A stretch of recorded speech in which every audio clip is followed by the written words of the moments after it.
Hello. Happy Easter Sunday, everybody. I'm joined here with the 3D Mark. How you doing? I am doing well. All right. Well enough for Renegade Cut video. Yeah. Oh god. So yeah, of course, Renegade Cut has to say that one of the worst Star Trek movies is good, comma actually. Yeah. Which Uh, one is like worst in your category, pretty much? Insurrection. It's like, yeah. Oh Absolutely god. Insurrection. Yes.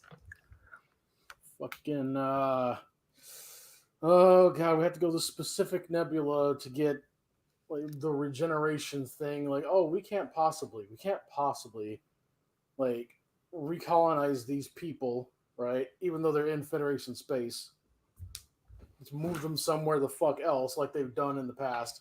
No, no, no, no, no, no. That's fine. These fucking Luddites, they get to keep the immortality while billions upon billions of people. Wasn't that insurrection like during or right after the Dominion War ended? I can't say because like I haven't watched DS9 in full. Like so. Oh, okay. Well, I mean, either way, I remember the either way, if it's purple space bazooka. the purpose. Oh god. Well, either way, if it's during the Dominion War, like okay, like this planet, just putting people there, like you stabilize your war wounded, and then you warp them to this planet inside a nebula. And then within minutes, these people are healed. Like fucking hell. Like put all of your old tactical genius admirals and captains and commanders and lieutenant commanders, put them on that planet. And you get them. And after a couple of days, weeks, months, however long, they're physically in their 20s again. Now you have all that knowledge in somebody who's in the prime of their physical life. But this is fucking anyway. Anyway, digressing. What's up? That fucking movie is like I totally forgot. Like I had to watch the blanket review of the Insurrection to remember the plot even because it was just so forgettable. It was just the most terrible facts even. Like I would say even worse than your regular TNG episode. Mm-hmm. Like fucking hell. I mean, it's about the quality of I'd say a season 1 TNG episode. Yes. So if that's any indication. Generations is like a season 2 TNG episode. Yeah. Nemesis, I don't know. Nemesis is not Star Trek. This is not. Like this is the like Rick Berman and Jonathan Frakes all saying, "Oh, okay, well, fans of Star Trek have always wanted it to be an action movie." Like, no, no, no, no, what? No. Said no one ever. Yeah, said literally only you two. Ugh. Anyway, on to the video.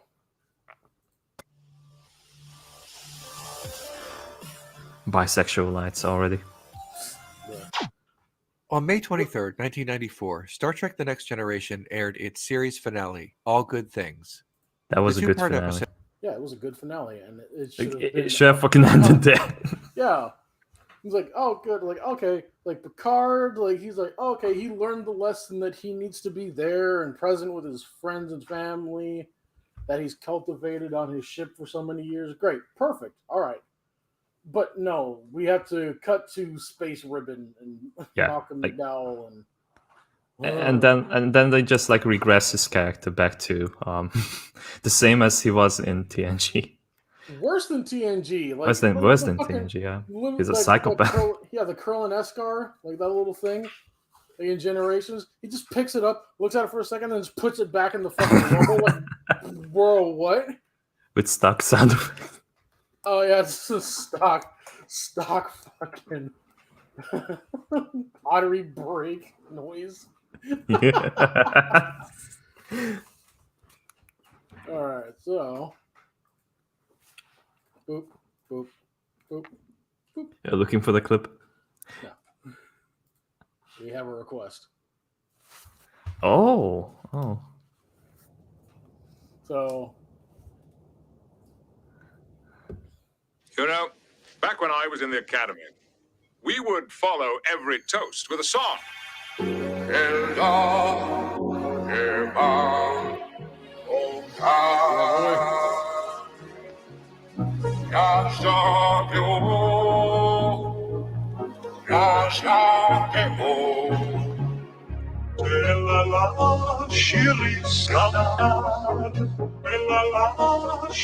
this is the only time anyone in Star Trek should ever sing. Yeah,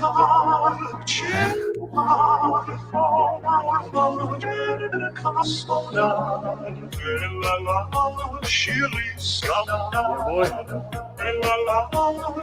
Also, Welcome to Kogo, Morning whatever this Nonsense. guy's fucking name is, should absolutely play young Data if they ever. Yes. Pogonski. That's his name. Never to have loved at all.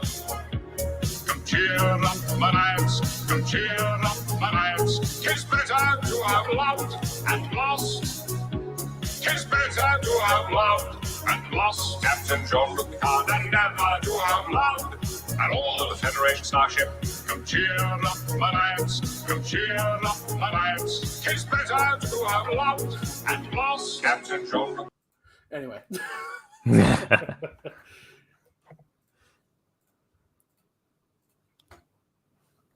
Episode featured Captain Jean-Luc aired its series. On May 23rd, 1994, Star Trek The Next Generation aired its series finale, All Good Things. The two-part episode featured Captain Jean-Luc Picard operating within 3 different points in time: the past, the present, and the future, all while attempting to solve a conundrum that would wipe out human civilization. It's time to put an end to your trek through the stars. Critically and commercially well received, All Good Things put an end to the television series that pushed the Star Trek franchise beyond its original series and subsequent movies. But that was not the end for the crew of the Enterprise D. Unfortunately. Unfortunately, yeah. Here, on November 18th, 1994, a little under 6 months after the series finale, Star Trek The Next Generation had its first major motion picture, Star Trek Generations. The movie was marketed on fan service more than being an epic adventure. Yeah. That's a problem. Absolutely a problem. A thing that, like, Star Trek should avoid by all means. Mm-hmm. It's like, you guys remember Captain James T. Kirk? You remember that? Like that? Like, no. Remember the Gorn? I remember that. I remember the. Oh my god! I would have loved if Malcolm McDowell had been replaced with a Gorn. That would have been the best. In that case, Kirk would have won instantly. Like he knows exactly that he needs to run away and make a makeshift cannon. Captain Picard can't fucking beat the Gorn, so he brings back Captain Kirk to stand on a bridge and throw rocks at the Gorn. It's the same Gorn captain that Kirk beat up. He is just sore that he lost that fight and is looking for a way to go back in time to beat Kirk's ass. That would have been a much better movie than what we got. It would like cameo like Nimoy coming back as Spock and like just randomly like telling Kirk like fascinating, and then like, oh yeah, now we got the fan service we need. Literally just like Leonard Nimoy just slides in frame and says fascinating and then slides back out. Yes.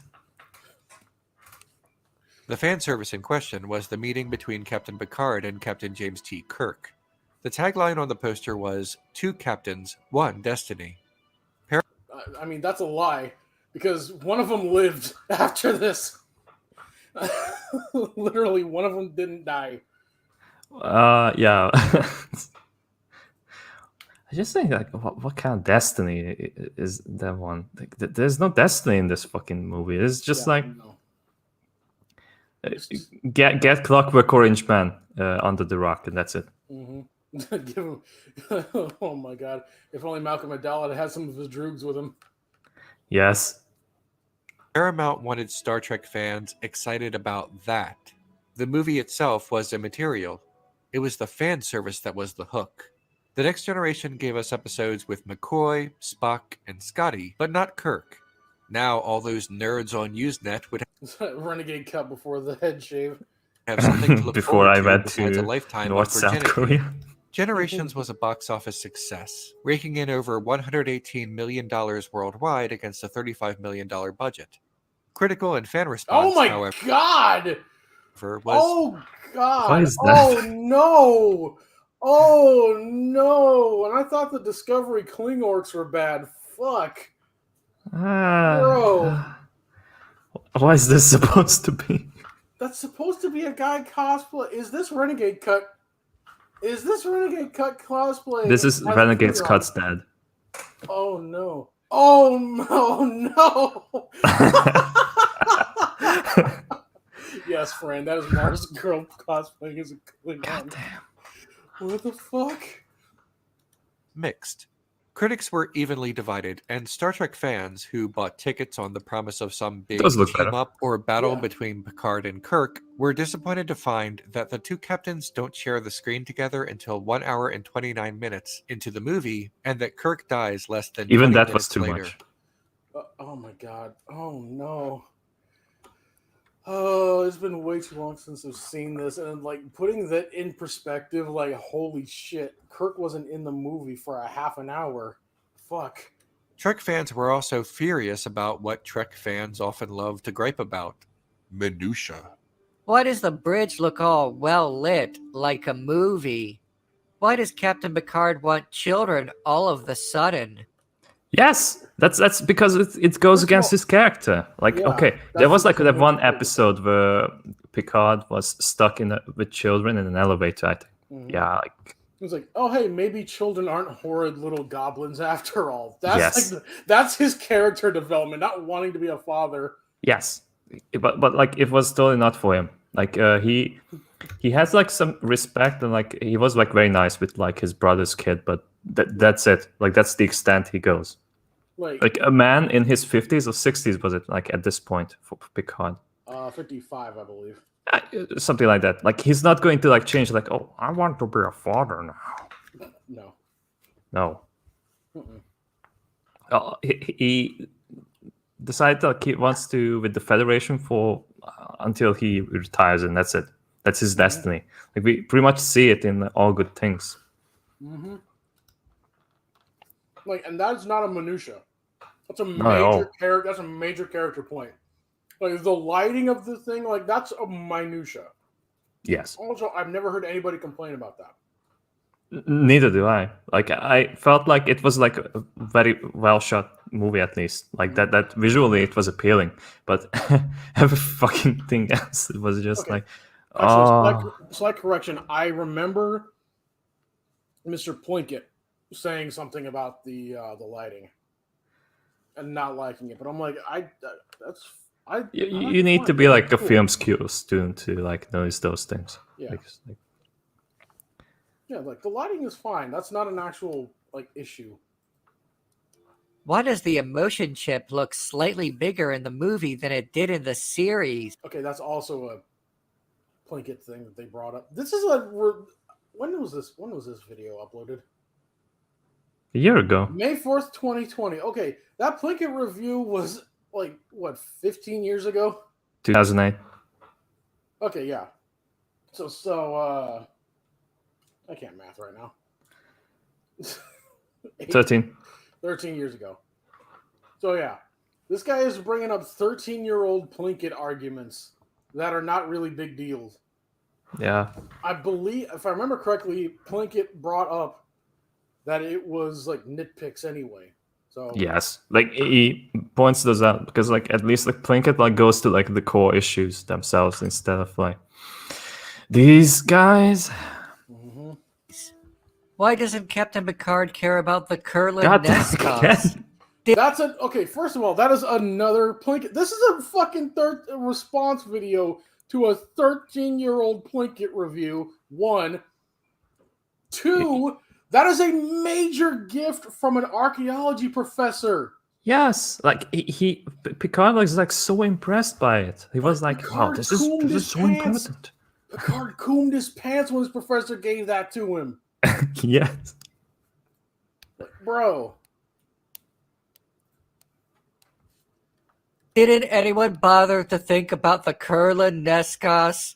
For many TNG, Okay, this would be like equivalency. When Data found Spot was still alive, it'd be like, oh hey, Spot, and then he puts Spot back in the hole he found him in, and then walks the fuck off. Yes. That is how much Picard should care about the Kurlan Escar. But he like picks it up, pottery break. Like, oops. Yes. Bro. faithful, Star Trek Generations was ruined through a combination of expectations based on marketing and the Trek fans' greatest. No. Bad writing. Is this like thing Bad again, writing. like expectations, like, oh, like you didn't like The Last Shot Yeah, because like, like, oh, you had different our expectations. I had the Yeah. expectation that it's gonna be a good movie. Yeah, stupid us. Stupid us. Stuff that doesn't really matter. You mean like the story? Nemesis. Obsessing about stuff that doesn't really matter. It has been about 26 years since the release of the film. If we I can enjoyed divorce this scene, though. ourselves from those expectations and also divorce ourselves from the baggage of I mean, I'm also a fan of Gates McFadden, a young Gates McFadden getting wet too. So yeah, I'm okay with that. canon, is it any good? Yeah, it's pretty good. It's not the best sci-fi film. That's an understatement. An understatement preceded by a lie. It's not good at all. It's not even the best Trek film. No, It's also not the no. best sci-fi film that deals with the same themes. Mortality. What? What? No. But it has barely has a connection to Blade Runner. It has a connection to Blade Runner in that it was made on Earth and there are people that acted the roles. Yes. And it was filmed on camera. And there was a blonde bad guy with short hair. Yes. Who wasn't American. Yes. Our limited amount of time, and what it means to be human, and our mortality and limited amount of time that defines us as human. But it's pretty good. It features an incredible, sometimes tragic, sometimes heartwarming performance by Patrick. Why is Captain Picard's fantasy him being with children? Why is his fantasy about him having a family with 4 children? That is not who Captain Picard is. That's not him. Like, okay, like Patrick Stewart can act. Oh, bravo! Like that's supposed to be his fucking job. Like, yeah, what? Patrick Stewart can act. Big fucking news. Breaking news: the sky's blue. Yes. The other thing is that like he has been acting like these kind of roles like in other movies. So like it's no surprise that he can like do this. Well, like he wasn't so out of character to begin with. So. Like, okay, if you want to see like Captain Picard living out his ultimate fantasy, put him on the bridge of the Enterprise just for all of eternity. Like, or maybe like put him on a smaller ship, right? Like, if you want to act out his ultimate fantasy, put him on a small ship, a small science vessel, make him the captain of that, and make his mission just to find archaeological shit. Like, he doesn't have to deal with the Romulans, the Klingons, any kind of that would be negotiation. more fitting, yeah. Yeah, fuck all that. Just have Picard just live out his entire eternity just finding new shit to dig in the dirt, new planets to dig in the dirt to find shit, But this with a family and children, no. That is the opposite. No. Stewart in his most famous role. A haunting performance by screen legend and perennial antagonist Malcolm McDowell. Again, Malcolm McDowell can act. Like, also fire hot. Yeah. We know that Malcolm McDowell can act. We know that Patrick Stewart can act. But Patrick Stewart is playing Picard, who's been characterized in the exact opposite of who he should be. And Malcolm McDowell's character is fucking puddle deep. Doesn't make any sense like why he even has the motivation for this fucking thing. Mm-hmm. And also, like, Generations ruins all of the mystery behind Guinan and her species. Yes. Like, they're literally just like human-looking people. Like, fuck me, they didn't even bother to shave his eyebrows off. Like they did for Guinan. But he barely even had like any. Like I guess like he didn't even care about the beard itself. He just like came in like how he usually is. Yeah. Put some gel on his hair fine and with like, the- yeah, I'm fine. I'm fine with the haggard with the hair. I'm fine with the haggard beard. But if you want him to be the Guinan species, one of her most defining features is that she doesn't have fucking eyebrows.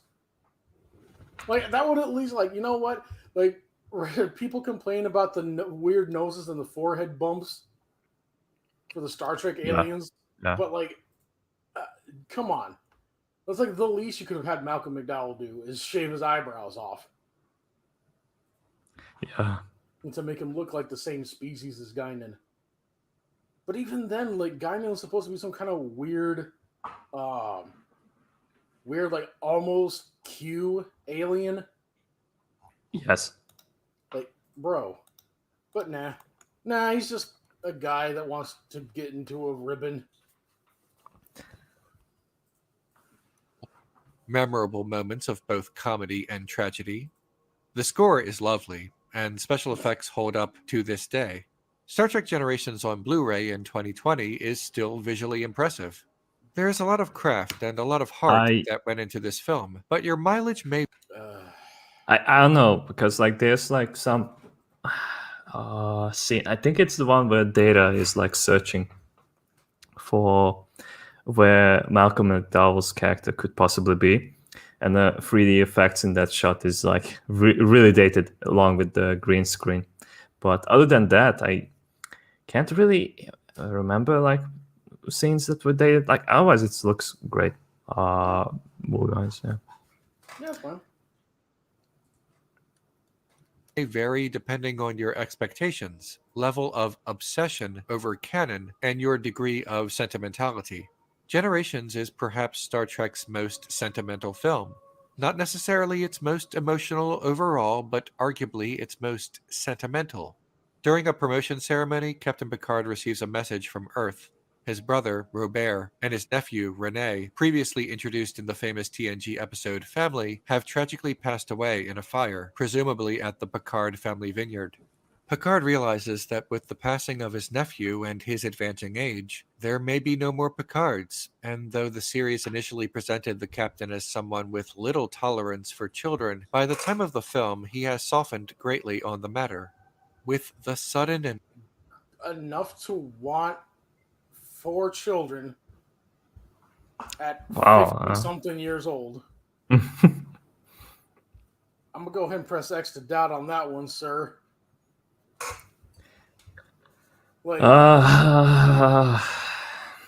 I'm sympathetic towards like, okay, well, like Robert's there. He's the firstborn. He's able to carry on the Picard name, and like, oh shit, like having the realization that your family just died, and you're the end of your line. Like, okay, I'm sympathetic to that, but wanting a Picard, going to the extreme of just wanting a family immediately, no, nah, no.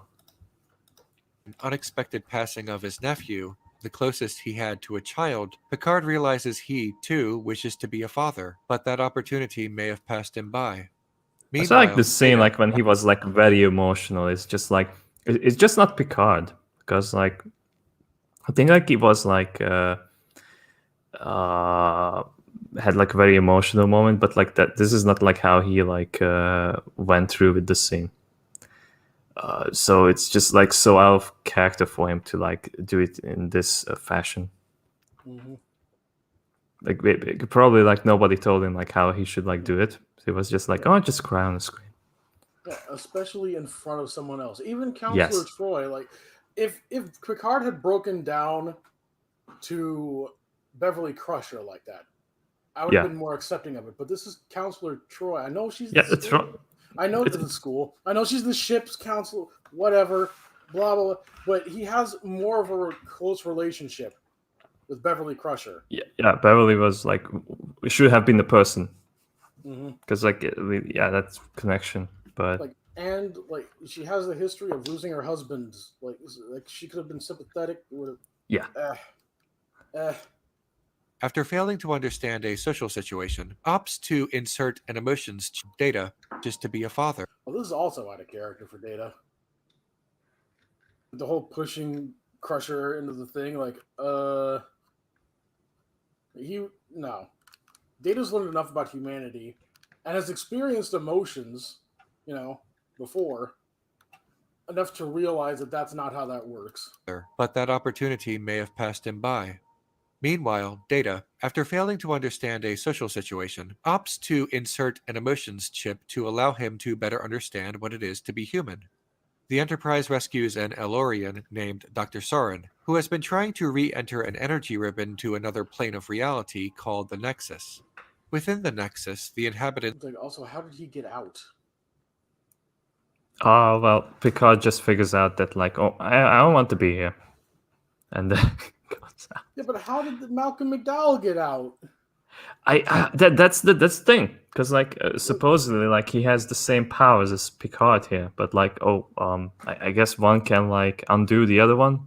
They can just teleport him the fuck out of, like, he was already in there, right? There are like so many questions, because like is that time travel, or like he just reverted like things how they were supposed to, because like he literally just like wished some person who was also in the Nexus to come back. do not age, can presumably live for this.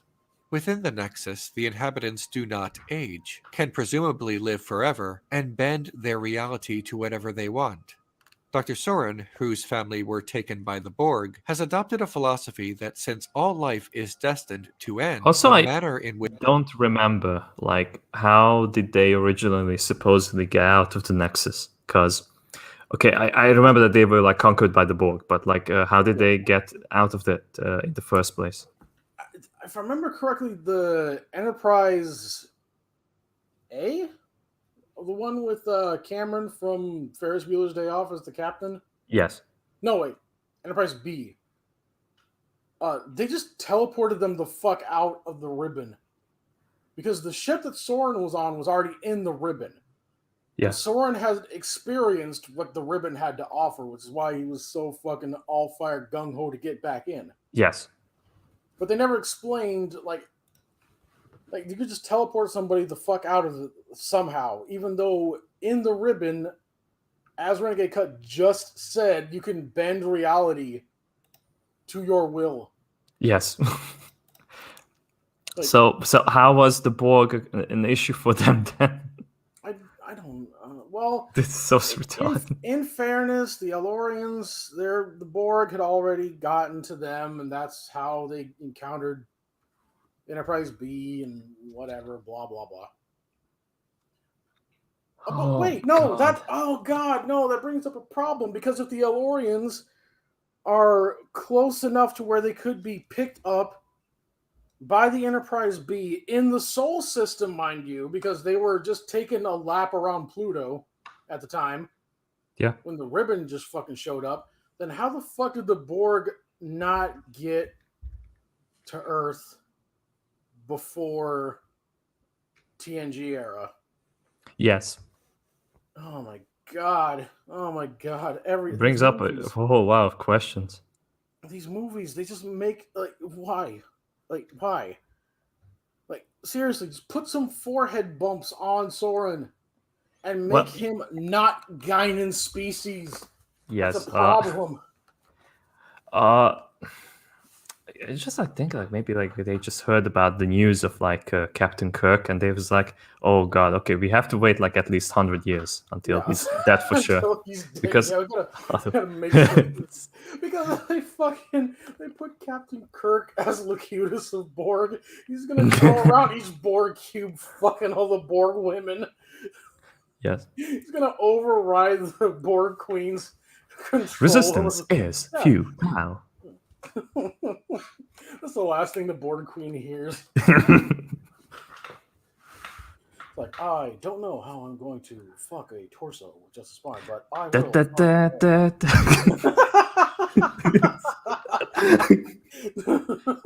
I honestly just can't imagine TOS with the Borg. Like that's just crazy. They had to deal with like that race that can make people into like cubes, and then you can just smash them into dust. And the way he outsmarted them is just like make them extremely like emotionally aware of themselves and like their instincts. Then just start slapping one of them. I can't imagine TOS era Borg. Holy shit, that would look terrible.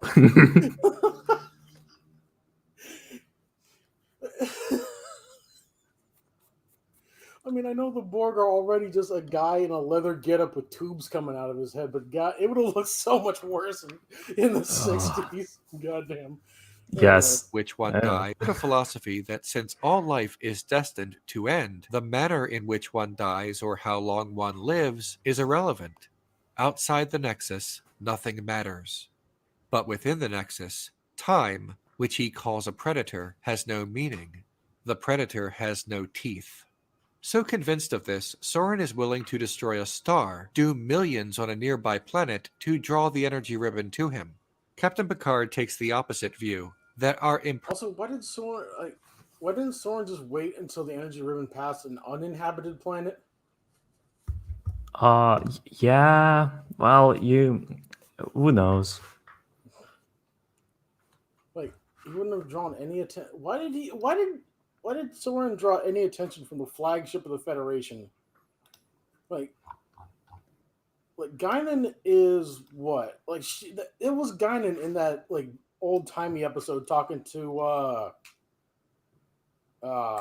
Samuel Clemens, right back in the day. Yeah. Right. Mark Twain. That's I think I remember. How did I forget Mark? How did I forget the pseudonym? But I remembered his actual name. Goddamn. Anyway. So it was Guinan talking to Mark Twain back in the 1800s, and she's still alive in the 23rd century, right? Yes. So like these motherfuckers age incredibly slowly, if at all. So literally just go do whatever, right? Go into the Federation, get a shuttle, like chart the ribbon's path, wait until it's near a planet where nobody is, and then do your ribbon missile bullshit. And then you're in the Nexus with no resistance. Or you could draw the attention of the flagship of the Federation and get the most resistance you could ever face. Yeah. Permanence is part of what makes us human, and that within the Nexus, nothing matters because it isn't real. Picard's philosophy is tested once he is drawn into the Nexus itself, as the reality manifests itself as a Christmas morning surrounded by the children he never had. He resists the temptation to stay in the Nexus, meets Captain Kirk, who was long ago trapped within the Nexus himself, and convinces him to help him defeat Soren and prevent him from destroying the star. Data has a similar crisis of faith, as the humanity he long sought had begun to overwhelm him, his sudden cowardice nearly costing the life of his best friend, Geordi LaForge. But also, that gun is retarded. Yeah, it's really stupid. I'm gonna put first of all a miniature rifle sight. Right. I don't even know what that's supposed to be. That's a fucking rifle scope, a mini rifle scope. It's like toy gun. It's a toy rifle scope on top of the thing, and as soon as he hits the button to do this shit, the sideways gangsta shit, he loses the point of us having a scope. LaForge. Like, why, dude? Why? Why though? I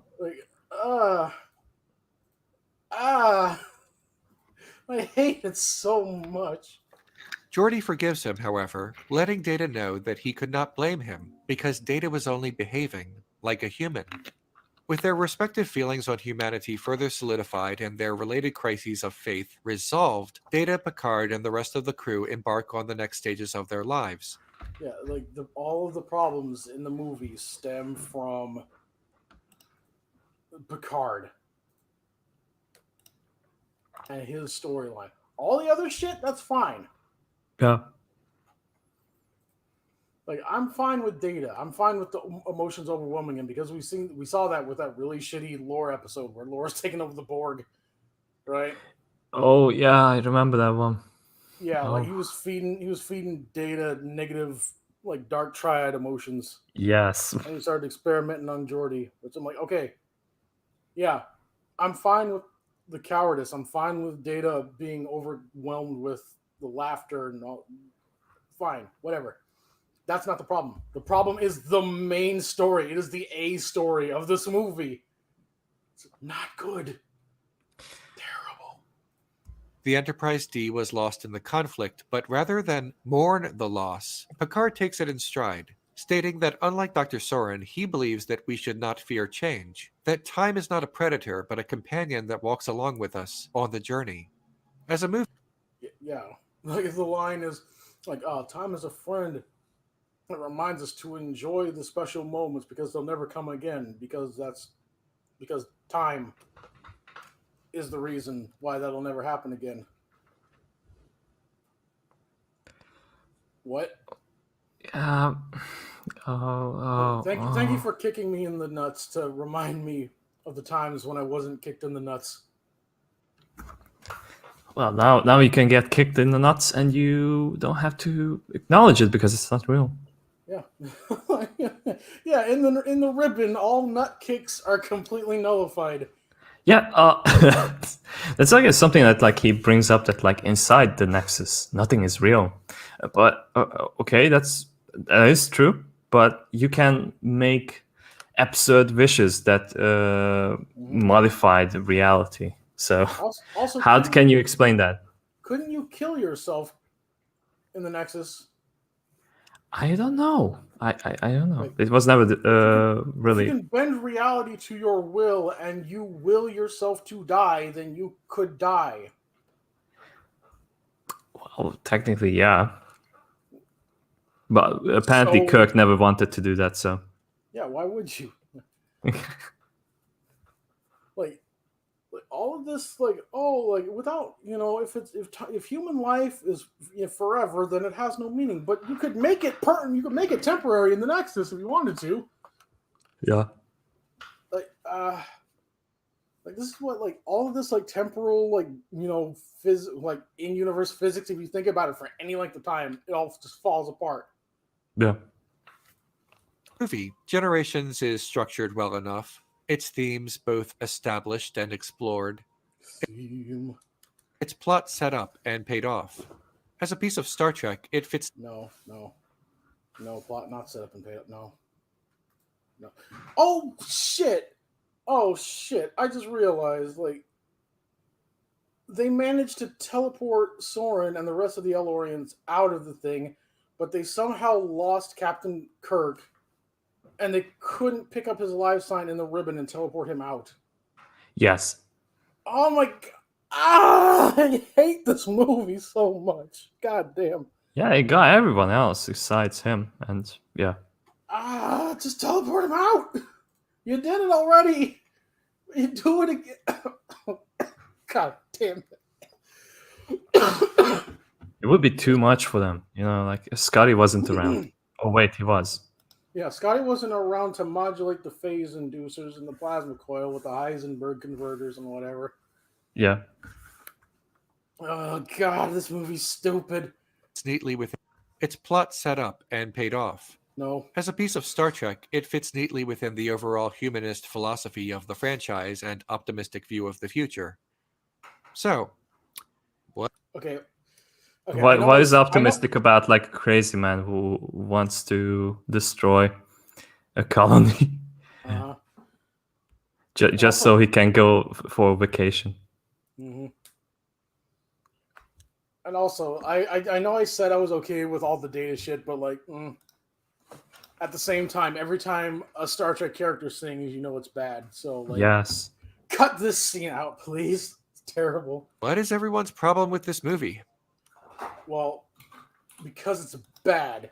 And if you actually think about it, with the in-universe physics, the in-universe rules that they established of how the ribbon works, it falls apart. Yeah. On top of the main characters in the story being written the opposite of how they would act. At least that's the case with Picard. Like, Yeah, if he paid more attention to the Plinkett video that he was like shitting on in the first few minutes, then he would know. mm-hmm.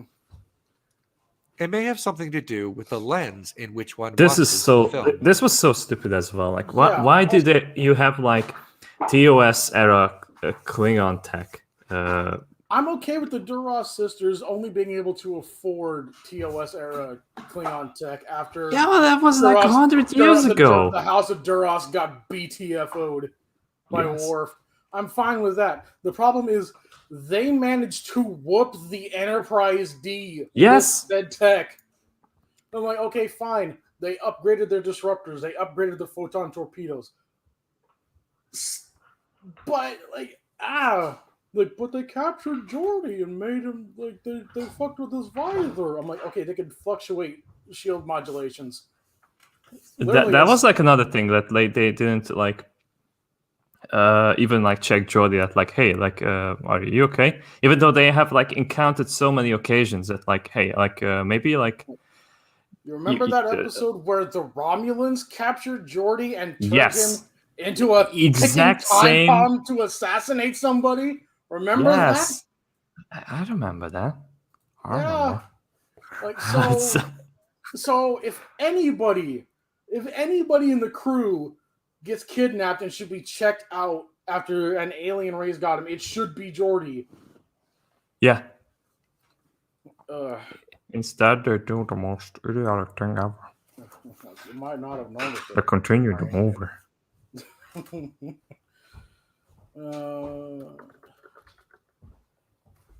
Let's see if I can find it. Oh, fuck it. Never mind. That'll take too long to find. Figuratively speaking, I'm not talking about the aspect ratio or anything. It's it's like this. Reviews of Generations that focused on the craft of the film tended to be more positive. Carrie Rickey of the Philadelphia Inquirer. Yeah, like, okay. Like, wow, they managed to point the camera in the correct direction. Wow, there were no boom mics in the frame. Wow. They didn't use a day for night filter. Wow. Yeah, I don't care about the cinematography. Yeah, the shot follows the rule of thirds. There's a focus on the character who's talking. Everything is blurred out. They don't break the 180 rule. It's great. Yes. Jesus That doesn't Christ. matter. Doesn't matter. They managed to get the bare minimum of what you should do to make your film not look like total ass. Great, cool, beautiful. Anyway,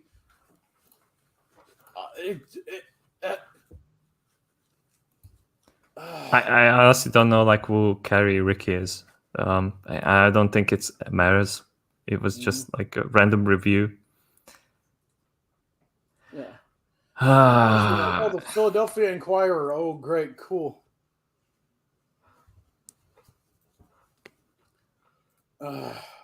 Noted John Alonzo's crystalline cinematography. Positive reviews also noted the acting, such as Stephen Hunter of the Baltimore Sun, who said, "The best thing about Star Trek Generations is Patrick Stewart as Captain Picard, and the way the movie allows this..." No.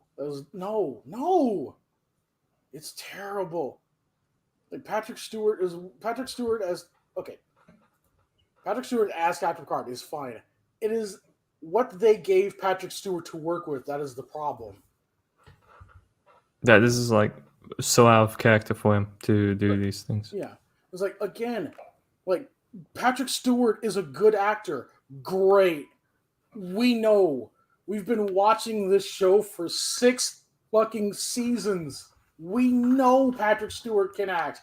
If your only introduction to Patrick Stewart, all of your knowledge of what Patrick Stewart has ever been in was just TNG, you would know that. We know that Patrick Stewart can act. What is in the story? What did they give him to say? Yeah. powerfully charismatic Englishmen to swagger the center and take command of one of America's most cherished fables. Even negative reviews, such as that of Jonathan Rosenbaum of the Chicago Reader, noted the impressive special effects. The special effects and outer space vistas are more handsome than usual, but many negative Wow, reviews so focused on negative. something besides this. The baggage. Let's go back. Let's see. The special effects and outer space vistas are more handsome than usual. Wow, a movie. Wow, when you give Star Trek a movie budget, it looks better. Wow. Wow, wow. Oh, wow. Who would have known? Not me. How do you do this? How do you do this? I gotta avoid talking about that specific review that talks about more than just like the visuals. Like, wow, it's all shiny and chrome. We know. Yeah, like, I want him to like reference a review that like talks about like, hey, like the story was kind of bullshit. Like it just like doesn't make much sense. Well, shit. We got this right here. Why don't we, let me see if I can find it.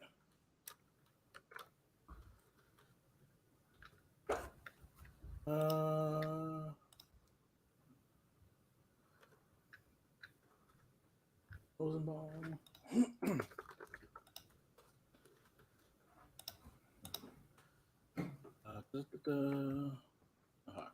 Let's see.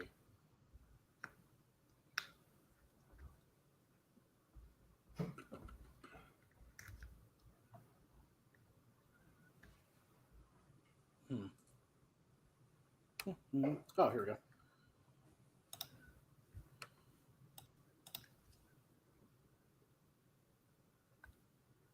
That's a Chicago Reader.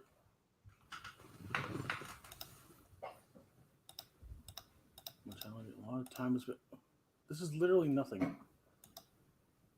Like, this is nothing. This is not a. What is this? What are you exactly looking for? I think I found it.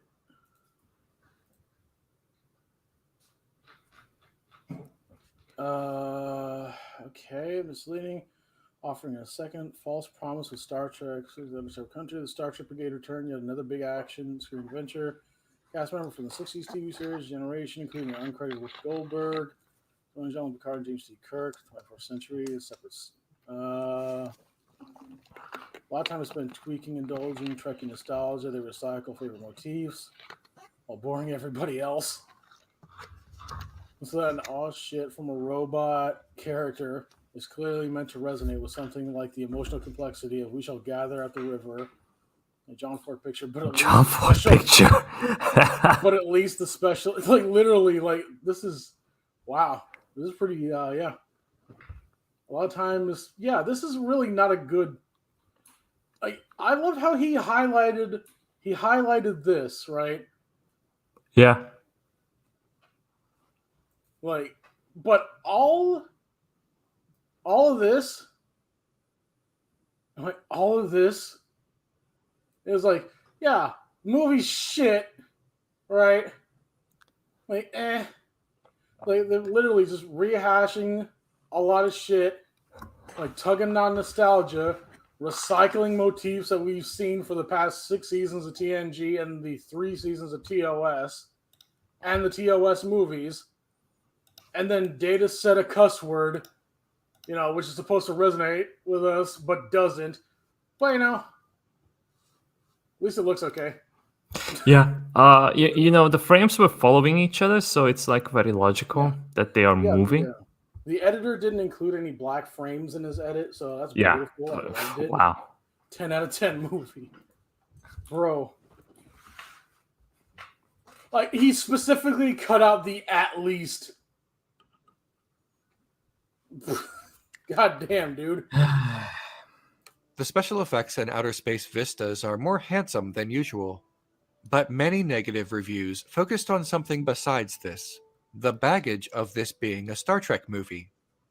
No film critic, no human being is an objective reviewer. There is no such thing as an objective review. Get all kinds of fucked.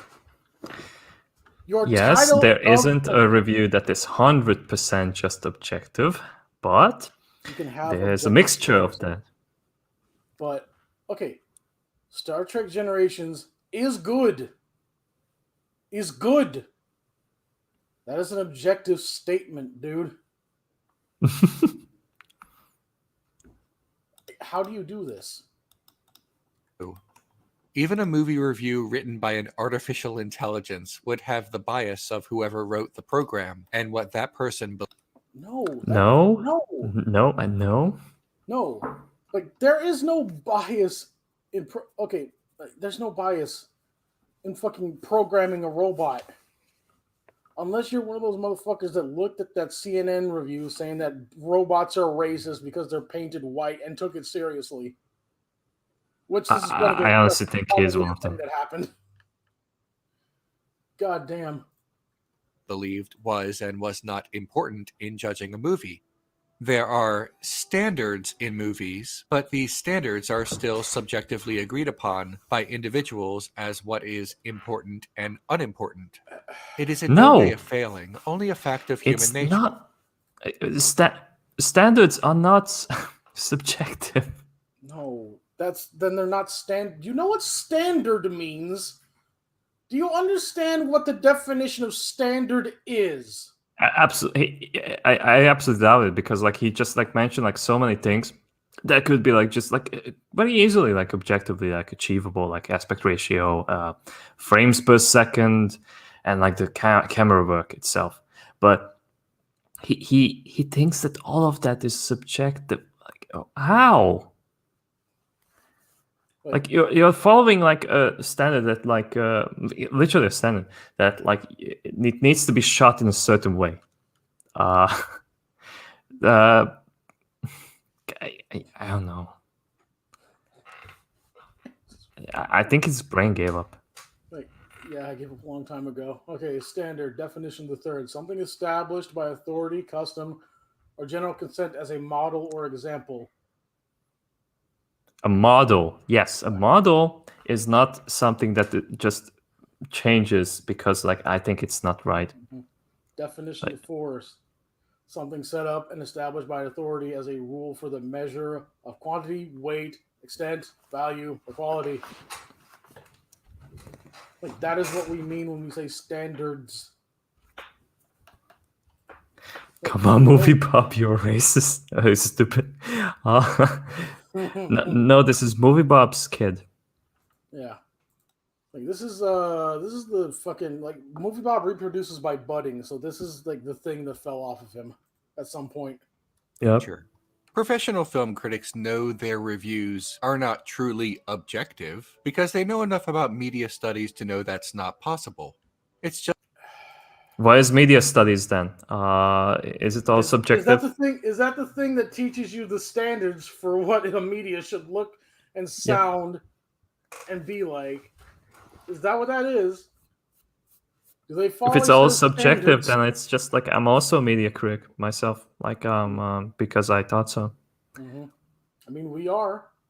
Oh well. just that some film critics prefer not to let their personal biases be too public to protect themselves and their work.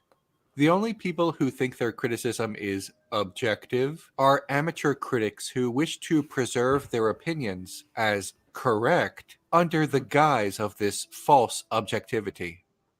Okay, but like where does it come from? Why is like false? Why is an amateur for you? Like, can you explain? Can you bring me us examples of that? Okay. Why is like academically like proven that this is how it should be done?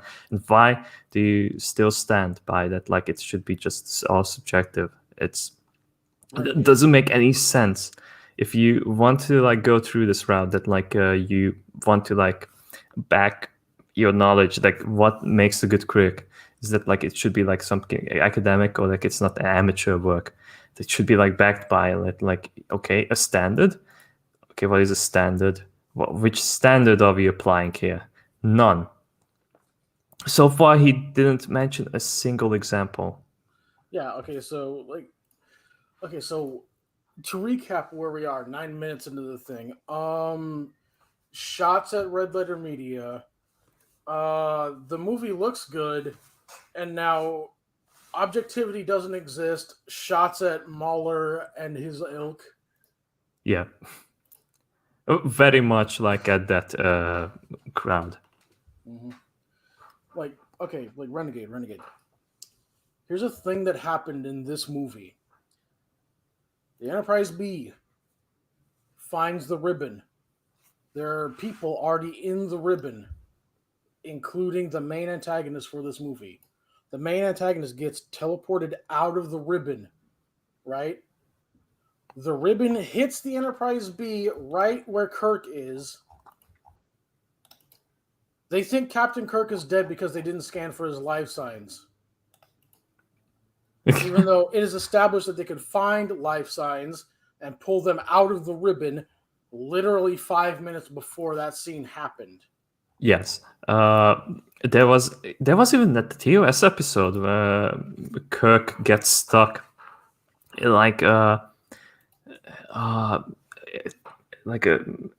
Federation spaceship where it gets phased out of this universe, and then he's like also like halfway through reality, and then they managed to do that in TOS era. Like if they managed to do that at that time, now they can't. That's stupid. It's just so stupid. Like, not even looking back, everything else that's attached to the name Star Trek that preceded this, just in this movie, it is established that you can pull people out of that you can scan their life signs in the ribbon, and you can teleport them out of the ribbon, and they'll be fine. Okay, so Yeah. they didn't scan for Kirk. They already knew that people could go in the ribbon. There's a thing they knew. So when the ribbon hit Captain Kirk, they didn't check to see if he was in the ribbon. Oof. That is an objective problem. Because guess what? If they had checked to see if Captain Kirk was in the ribbon, they would have found him in the ribbon and pulled him out, and the movie would have could ended. happened. Right? Yeah. That is an objective problem. Like none of my biases seeped into me saying that. Okay, it is possible to be objective about certain things. Like the story being one of them. Yeah. Consistency Film is analysis. definitely objective. Mm-hmm. Like, because like there's so much that was established by the previous like series, both of them even. Mm-hmm. I wonder how long is he gonna like ramble about this thing, because like he's really just trying to like pay time for himself and like not think about it at all. Like I what? would skip forward if I knew exactly where the I don't like Mahler segment ended of this video, but I don't know. Yes. So we're just kind of plug through it, I guess. Analysis need not be viewed under the guise of this false objectivity. Film analysis need not be viewed under this pretense of objectivity anyway. That's where film studies come in, the academic umbrella term that deals in various theoretical approaches to film, judging a film as it relates to other films of its genre, or judging a film through. Okay, so if there are no objective standards, then what is the point of the second version? The second thing that you're talking about here? Judging a film as it relates to other films of its genre. What's the point of that then? If there are no objective standards that one can create and measure films by. Well, if you point this out to him, his guy just shadow ban you on the channel. So.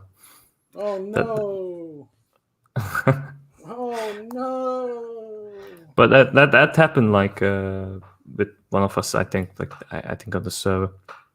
But yeah, pretty much. Like and like just as I thought, he's bringing up academic umbrella, or like not umbrella, but like pretty much like academic. If this is taught, like there's like in all universities, like eventually just like evolves, like depending on the topic. But like there are like there's like fundamentals that you need to follow, no matter where you go, and this is just like mind-boggling. Okay, there are objective standards, as we've established. Like, if I was to tell Renegade Cut, I want to tell Renegade Cut that Seven Samurai is my favorite spaghetti western, and then have him tell me, no, that's not a spaghetti western at all, Bears. And then I can look at him. I can just look at him and say, there are no objective standards. It's subjective, buddy. All film is subjective. There's no objectivity ever anywhere. So, yeah, Seven Samurai, great cowboy movie. I love it. Yeah, And I love all the vibrant colors that were in it too. they were just so shining. It was the first colored movie itself, Yeah. so. It was great. I loved it. But my favorite part was when Citizen Kane Man destroyed the room inside the samurai dojo. Yeah, that was beautiful. Yeah, Oh, dude, remember in Seven Samurai when those velociraptors came in and ate one of the samurai? yeah. That was And then Yojiro said, "I am your father." no. I don't understand. All you have to do is say a single phrase to these people, and they will go back on everything. All you have to do is do the dumbest possible thing that you could do at them. Yeah. And then they will completely flip around on their standards of no standards. To a particular lens to view its artistic, cultural, economic, and political implications. Film theory is the set of scholarly approaches within If film studies. economy is totally subjective, then what the hell are you doing on Earth? Pretty much. Like, there's no such thing that it would be subjective. Like, Jesus Christ, man. Okay, but like maybe it is for him because like he calls up for like all this like, oh, like capitalists should die and such. It's like nonsense. But he had like the support my channel thing at the very beginning of the video, which is just ironic. Please subscribe to my Patreon. I'm like, you are like, and like all these fucking commies, they always bring up that meme of like, oh, Yeah. you don't like the system, but you engage in it curious. I'm like, yeah. Like that's not an insult. You could go and you can just go. Yeah. Disengage from our capitalist system. Make your commie compounds. Right. But they never do. They always just leech on these systems that they despise so much. Yeah, because commies don't create. They don't. are parasites. Communism is a parasite ideology. Anyway. Judging the movie Thelma and Louise exclusively through its craft might tell us that it's a suspenseful, well-acted film, at least by the subjective standards of that critic. But judging Thelma and Louise through feminist theory might tell us about the culture that made this movie and why their adventure might be significant when viewed through that lens. Star Trek is often judged. You don't need feminist theory to understand Thelma and Louise. None of these lenses thing at all. Like you just like see the movie and like see for what it is. No need for like these like, oh well, if you take it as a parody, then it's gonna be okay. Yeah, if you were through a comedy lens, it was hilarious when they drove off that fucking cliff. Like no matter, because okay, like I've heard some rumors when The Room came out by Tommy Wiseau, is that like it was supposed to be like a serious movie. But like you don't need to be told that like it's a serious movie or it's just a black comedy, because like you just watch the movie and it's just fucking hilarious, like how the fucking thing's acted and shot and like how the story even works, because it's just like so pure comedic, like how by itself.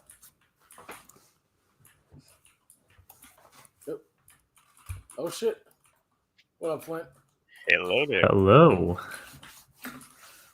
So, as a robot. Yeah, I heard you mentioning racist robots earlier, so I knew I had to come on. Yeah, boy. Yeah, that was your invitation.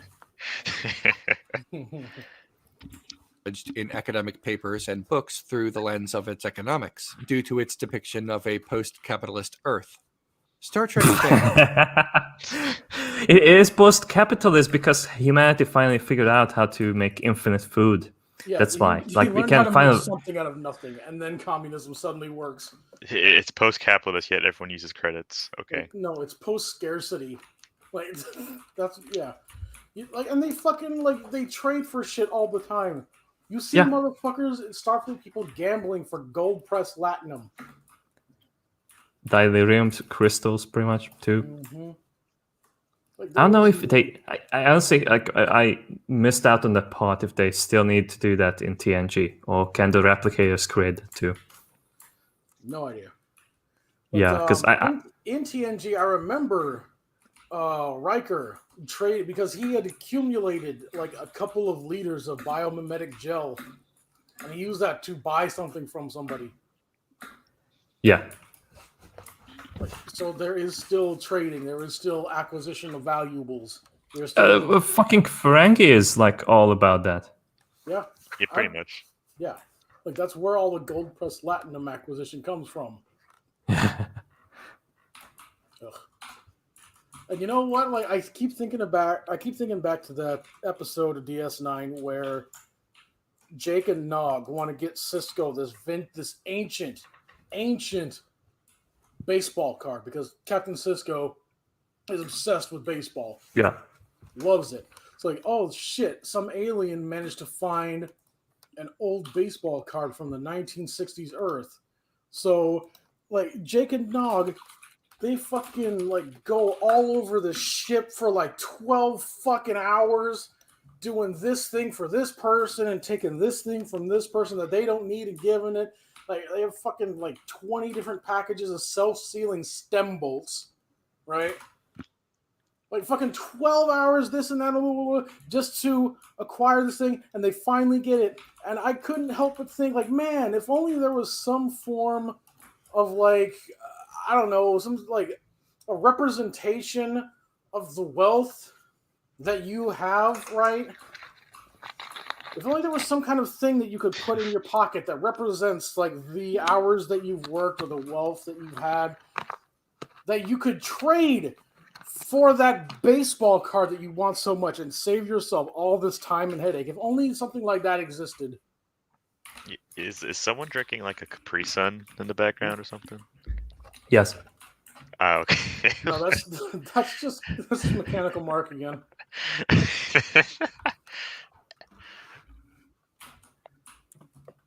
Sometimes view there of a post-capitalist Earth. It's not post-capitalist. No, it's not. It's not. It's post-scarcity. Like, I swear, if he's gonna like say that like this is like Star Trek is showing us why communist socialist society works better, then I'm gonna lose my shit. When you have magic, communism can work. Yeah, it's great. Pretty much. Like, bro, like, it's fine when you can just walk over to a fucking like. It was essentially like an appliance the size of a fucking washing machine, and just say what you want to eat that night, and it just like whoosh out of nowhere, plate and all. You're like, yeah, fine, cool. But here's the thing, like, there's still like people in Star Trek, they still want the real shit. Yeah, you'd think it would still. Well, some form of capitalism will exist because everyone seems to say the replicated stuff is shit. So It's like, okay, it's like the way I always imagine the replicators, like, okay, it's like really, really high quality MREs, right? Like, sure, it tastes good because, like, you know, this is future tech and whatnot, but there's a reason why Cisco's dad had a Cajun restaurant that everybody fucking went to. Because he used real food that he grew. Like real fish that he caught. Like, there's a reason why Picard wine is so highly valued. Because they're made from real grapes that the Picard family grew on their vineyard that has been in their family for a millennia. yes, the British Frenchman. Yeah, The well-known historic line. And according to that one episode, was also part Spaniard as well, or something. I love the fact that, like, on the first episode, the first time they have a Frenchman as a captain, he fucking surrenders and like, bro. Please don't kill us. I understand it's fucking cute, but still, like, you couldn't have waited a couple episodes to establish the French guy's not going to surrender at every threat. But Picard's lucky the Borg weren't German. Oh no! How do you know they weren't though? That's true. Star Trek fans, sometimes, view their favorite franchise not within the context of any of these academic theories, or even view the franchise as film critics often do, as a judgment on its craft. Star Trek fans often view Star Trek and judge Star Trek exclusively how it relates to Star Trek. Or Yeah, that's the second definition of film studies that you post. We'll go back. We're gonna go back. Judging a film as it relates to other films of its genre or judge. Yeah, it's the second thing here. They're judging Star Trek. They're judging Star Trek: The Next Generation, and comparing it to the quality of past seasons of itself and the past series. Whoa, did you know that someone judging something that's part of a franchise is different than judging something that's a standalone film? Who knew? What? Oh my god. Oh god, he's gonna bring up Luke Skywalker. Oh no. Oh no. Oh no. He's gonna bring up... Oh no. The blue titty milk's coming to Star Trek now. Oh no. No. Oh no. I mean, context of any of these academic theories, or even view the franchise as film critics often do, as a judgment on its craft. Star Trek fans often view Star Trek and judge Star Trek exclusively how it relates to Star Trek, or specifically to Star Trek canon. This is not a behavior unique to Star Trek fans, as judging an entry... Hey, it's Captain Kramer. Or Frasier. in a popular franchise based on how well it respects the history of the franchise itself is common among fans of Doctor Who, Star Wars, and a myriad of other franchises with interrelated television shows, movies, books, and other materials that form a narrative canon. He only comes up with 2 examples. Yeah. Anyway. Yeah, like other things like Doctor Who and Star Wars and moving on. Yeah, so these people review like 2 things, and that's Yeah, it's hilarious to me that like he was like rambling on for like 5 minutes on like how much these academic things matter, and then like he can bring up like 3 examples at most. Oh, Doctor Who is like a really bad example though, because like it's like they have been like fucking it up for like 5 years now. Yeah, I mean, Star Trek is also a bad example because they've been fucking that up. Technically, all the things he brought up are bad examples. Yes. Yeah, because they fucking ruined them. I was like, oh, fans only view things as like having respect. Yes, we want the current thing to have respect for the thing that made it. Oh god, I want consistency. Like, oh, I should go away. Yeah. It was like yes. Like without the previous things, this thing right now would not exist. So maybe we shouldn't actively shit on the thing that made this thing possible. But that requires effort. Possible now. No, it doesn't. It's the easiest fucking thing. To these people, it does. No, it is the easiest fucking thing to make. Like TLJ, it would have been so fucking easy to make Luke Skywalker be himself. Simple fucking thing in the world. You didn't have to change anything. Porgs, though. Oh, okay. I guess I'm deboomed then. Well, honestly, like I feel like Chewbacca should have like gone and like ate all of them. Like, but when like he was like being guilt tripped by that one, he should have just like continued eating, like chewing. Like I would have loved if like Chewbacca had gone, like walked over to it, squatted down, stared at it, and then took a massive fucking bite. Like, you know, I think the movie would have benefited if everyone just went to Canto Bay. Oh no! Yes, the final confrontation. Then the story could have happened. Yes. Instead of just detouring for no reason. Ocean's 11, Star Wars.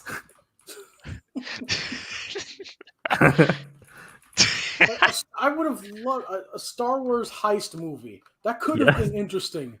And Oh, it would have been a Rogue lot more One. interesting than a slow space chase. Porgs 11. Porgs Porgs 11. 11. Fucking George Clooney Porg. Kylo and Rey are like playing like cards, and then like Kylo is like saying like, "Does it hurt?" No, he puts down a royal flush. Does it hurt? Go fish.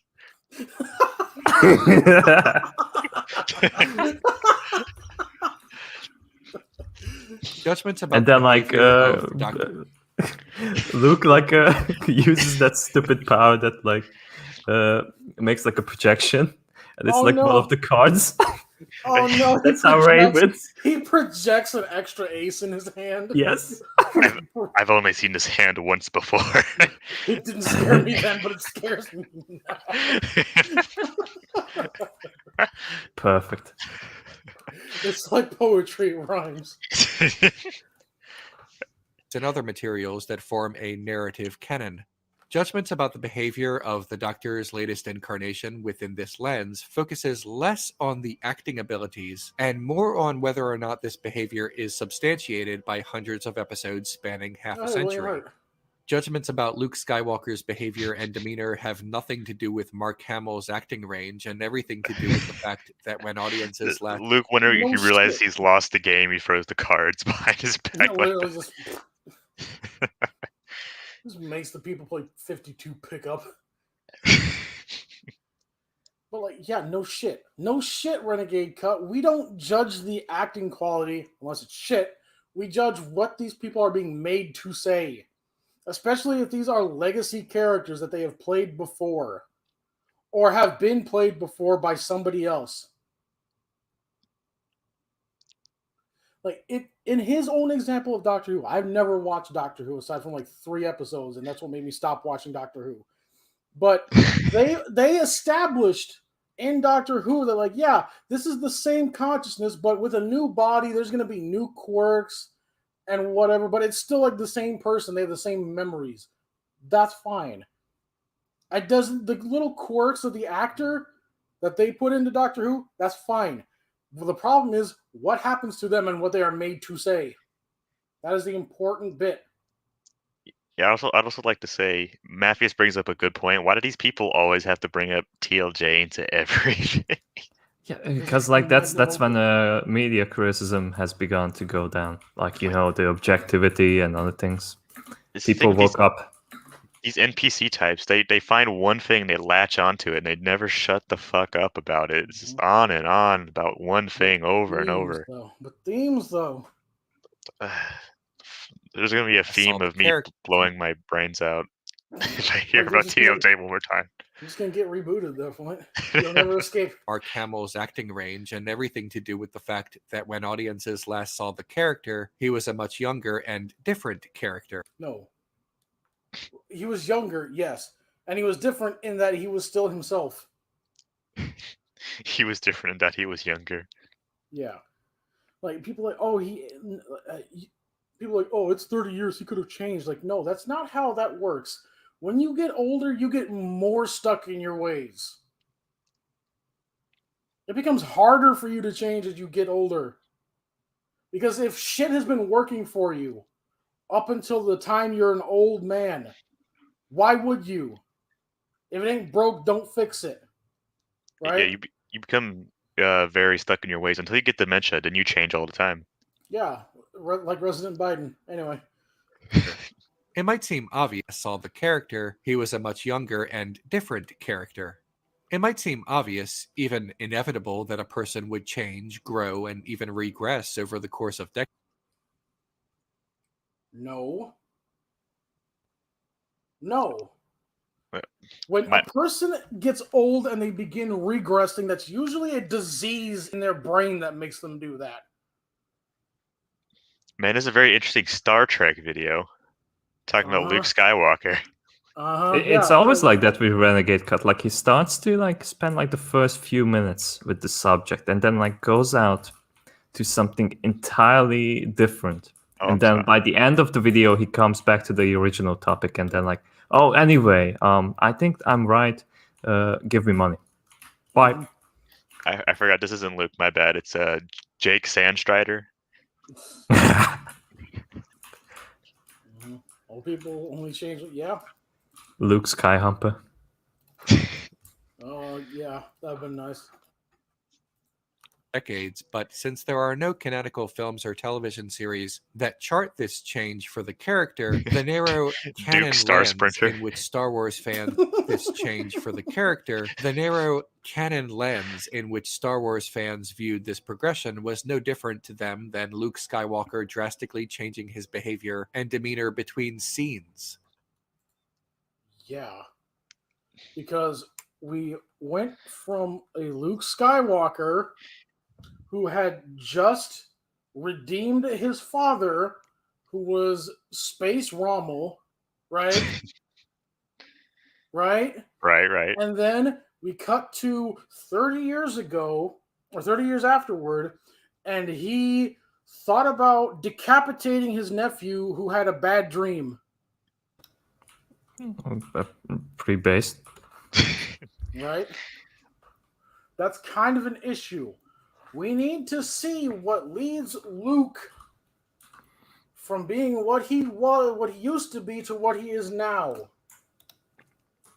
And we will never see that. I still remember the director's commentary on this part. Like it was specifically like this part.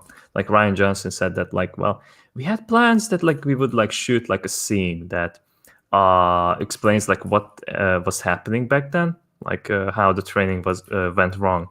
But we decided it's like enough to like see like the conclusion to the scene. And like No. what? We don't know how it began. Like the audience leave this movie that like, okay, Luke was at bad and that's why all of this happened. Like no.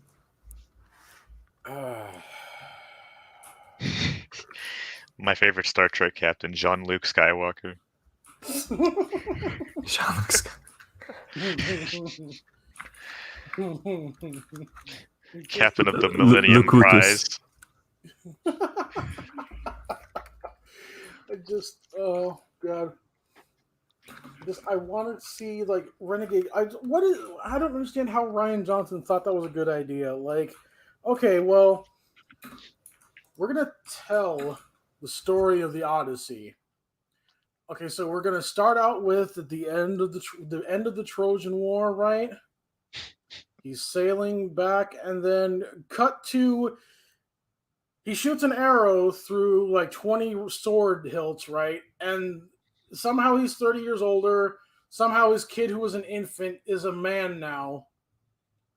No explanation. We don't need to see all the in-between shit that explains anything that's happening. We just need to go from... we'll just show the ending. It's fine. Everyone will understand. No. Yeah, then there's going to be like a B-plot of Agamemnon having a party in Jerusalem or whatever the fuck. I'd watch that. Fucking slow, like, trudge through the desert with, like, the fucking Trojans on their horses, but they're walking behind. They're not. They're just lobbing rocks at them. the last Greek or something. Yeah, like the last Greek. Nobody thinks to like ride their horse in front of the marching army, right? They fucking see one of the Greeks run off the side to Jerusalem, and they don't go after him, right? And then he comes back to the thing, and they're still fucking behind him, throwing rocks at him. And then the fucking purple-haired woman in charge turns her chariot around and runs full steam into them, destroys all the horsemen and chariots that were coming after them. Yeah, if someone wrote that back in the day, they would fucking kill him Socrates You style. would be lynched. You'd be lynched. Just make him drink a cup of poisons. Yeah. Like fucking. They put Ryan as John Sinnis in a brazen bull. Ryan as John Sinnis. Dying round-headed scallywag. Ryan Stottle. Rianus Johannes. Ryan Stottle. Rian Stato.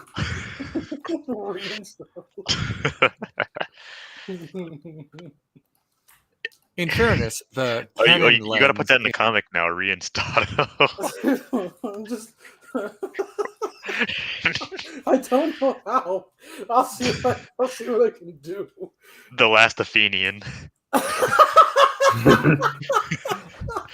And then the subtitle, democracy wins.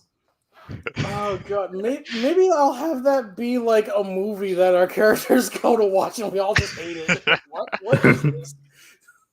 in which to view a film is no less The next movie, valid Rise of than viewing a Hercules. piece of Diogenes.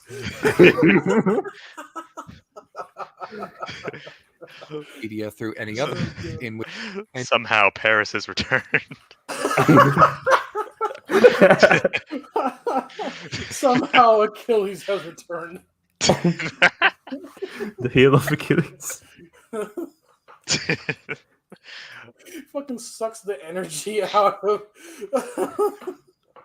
Menelaus and use quick zoom in on his right heel as it slowly comes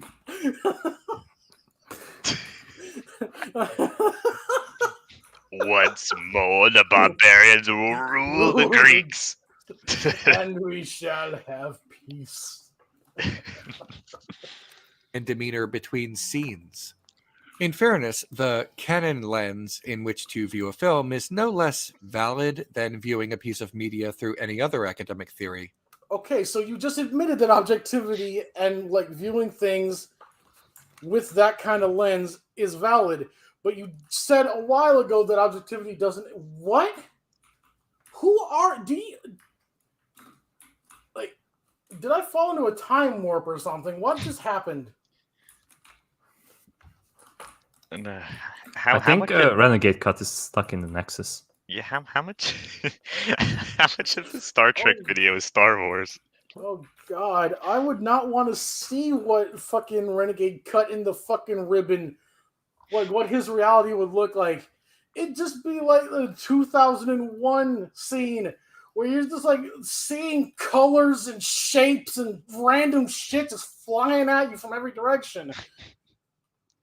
Good God, you go crazy. Just an acid trip. Yeah, it's just fucking Star Wars over here, Doctor Who this way, Star Trek, fucking The Last Athenian or whatever. What is happening? Why? Judging a piece of media as it relates to other media within its genre is common enough and not remarkably different than judging a piece of media within its franchise. Also, since it's all admittedly subjective, what's even the problem?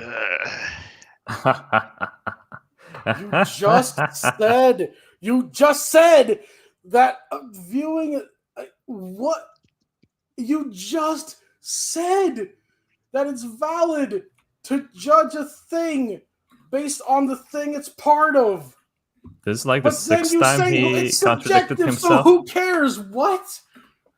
This is like the sixth time he contradicted himself, and like it's even like a minute afterwards. God damn! It's amazing. Hey, I know some guy came into my house with a shotgun, blew my mother's head off, but hey, reality's subjective. It didn't happen. Doesn't matter. It happened in Nexus. In my subjective opinion, my mother's still alive. Okay, Norman Bates. Cool. I'm going to go ahead and leave now. God damn. Well, the canon lens is problematic more with how it's often applied. You just said it was valid to do. Okay. So objectivity doesn't exist, but it does, and it's fair to do it that way. But at the same time, everything is subjective, and objectivity is triggering or like problematic. What? It's been like 47 seconds. And this guy has contradicted himself like 8 times in a row. Such is the nature of the NPC. Than how it might work on paper. Fans of a franchise might not use this canon lens as a... What is with the sharp T sounds? Yeah, I really hate his voice. It's so fucking bizarre. Might not. I guess he didn't have much voice practice in North South Korea. Is that where he's from? Franchise. He's from West Korea, right? West Korea. Yeah, West Korea, born and raised on the playground. Wait, isn't that just China, though? Central Korea. No. China is East Taiwan. He's from Taiwan. He's from Outer Korea. Guys might not use this canon lens as a supplement to judging the craft of the film, but it's rather like Asgard. Korea is not a people. It's not a place of judging the craft of a film. That's an idea. And with no regard to any other theory of film. In short, misapplication of this lens in which to view a piece of media tells the viewer that whether or not it fits well enough within canon is the final judgment in whether or not this piece of media is good or... But if that's what you're judging it on, if that is specifically the thing you're judging it on, and you set out to judge it on only that criteria, then what's the issue? So here's my question. If everything's subjective, why review anything at all? Exactly. Why are they wrong? Like those people that like he tried to make fun of at the beginning. Especially when you said it was valid to do this. Yeah. Like, why did he make fun of those people that like said like that? According to canon, this movie is cash shit. Mm-hmm. It's like I'm judging it through this. I'm judging it through the second portion of film studies, the second definition of film studies that you put up in this video. That is how I am judging this thing. And by that criteria, this thing is bad. And then Renegade comes along, well, you can't do that. Because that's... In my subjective opinion. Or not. Canon becomes everything. Everything becomes canon. Fans say... This character would never do that. After watching that character definitely doing that, that is the entirety of the problem. That's the point. That's like, of course they wouldn't do that. Yes, because I don't think he even listens to the argument itself, like what they had. Once again, we are encountering somebody. This is a thing that happened, therefore it can't have happened any other way. I'm sorry, can't have happened another way. Yeah, so we stay on his language. Don't disrespect Renegade Cut like that, all right? Fuck. every fucking hard consonant sound, he puts emphasis on it. Star Wars. Because the lens in which they are viewing the media focuses on judging the present media on past media. And which is the thing you said was valid and is one of the second forms of film study. Judging on past media, like how else would we do it? When we're talking about a franchise, right? Yeah, we're gonna judge a franchise based on future media. Of course, Renegade Cut. How could I not? Of course.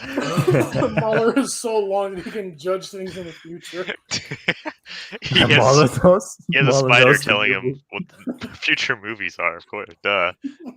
I know Star Trek 12. So this movie is going to be shit. Oh, it's Renegade Cut. How's he putting communism to start? He already said that, like, all he said so far is that Star Trek exists in a post-capitalist world. Well, what you said, Jay, how's he putting communism to Star Wars? Because Star Trek, rather. So far, like, 1/3 of his video that we have watched so far has been fucking Star Wars. Like, get on it. Get over it, man. The TLJ was bad. Just fucking move on. Jesus Christ. He hasn't Past even media mentioned has the anything Star benefit Trek of in so coming long. first. So the past media becomes irrefutable, and any attempt to refute it is heresy to canon. What? Yes, Yes, because that is how that's why it's canon canon. works. That is how a canon works. He's like explaining basic concepts that everyone already understands. What the fuck, man? TLJ is only canon if you see, like, even though there's a lot of contradictions and plot holes in ELJ. Yeah. The sacred Jedi text. Apologists for judging How did you fuck up? Apologist. If How you did want a no. story to remain consistent, you're an apologist now. First Okay. of all, Harry Hole. Second of all, Harry. Harry Sprunkert. Second of all, how did you fuck up the text in your video? Yeah, you couldn't like I place it in the apologize. center. Yeah, like, The sacred Jedi text. Text. Yeah, the T sacred- isn't there. Like maybe it's intentional though. Yeah, maybe I he means mean, like intention- sacred Jedi Oh. Texan. Just like no, the Sacred Jedi Tex-Mex recipes. Text. there's just the Jedi The in the corner of taxation the of cowboy hat. fonts. The Jedi are all cowboys. Fucking lightsaber whips and shit. That'd be great. Texan Jedi. From a certain point of view, y'all. Wow. Spits into a can. The oppression of the Sith will never return. Oh, that's the Jedi are Texans, and the Sith are like annoying ass Californians. There we Oh, go. shit, Got yeah, him. that makes sense, yeah. Like once more, dude, California will rule the states, man. Fucking based Mace Windu, Texan Mace Windu, Based Windu. Based Windu from Texas, trying his best to solve the problem. Bless your heart, baby. Like, baby, the oppression of the Sith will never return.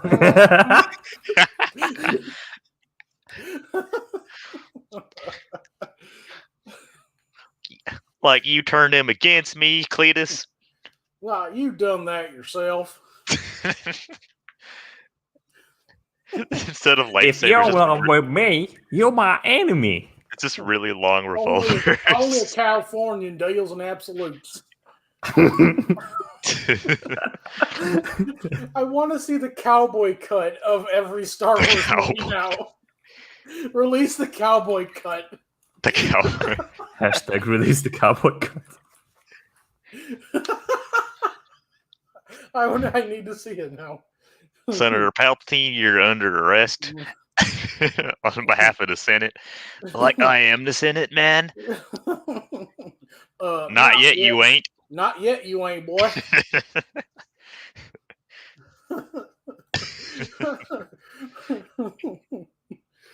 I tell you what, Master, you right about one thing. The negotiations were short. Damn it, chum. I'm a doctor, not a politician.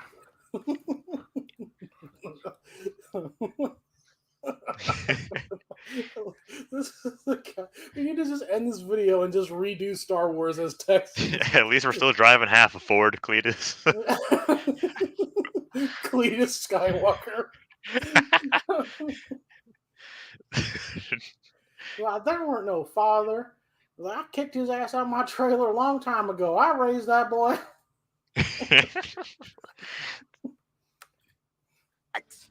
Apologists for judging a piece of media as it Anyway, relates back to to its Harry canon Hole. compare this Yeah, back to the Harry hole. to the continuity And look at there it is. There's the hole.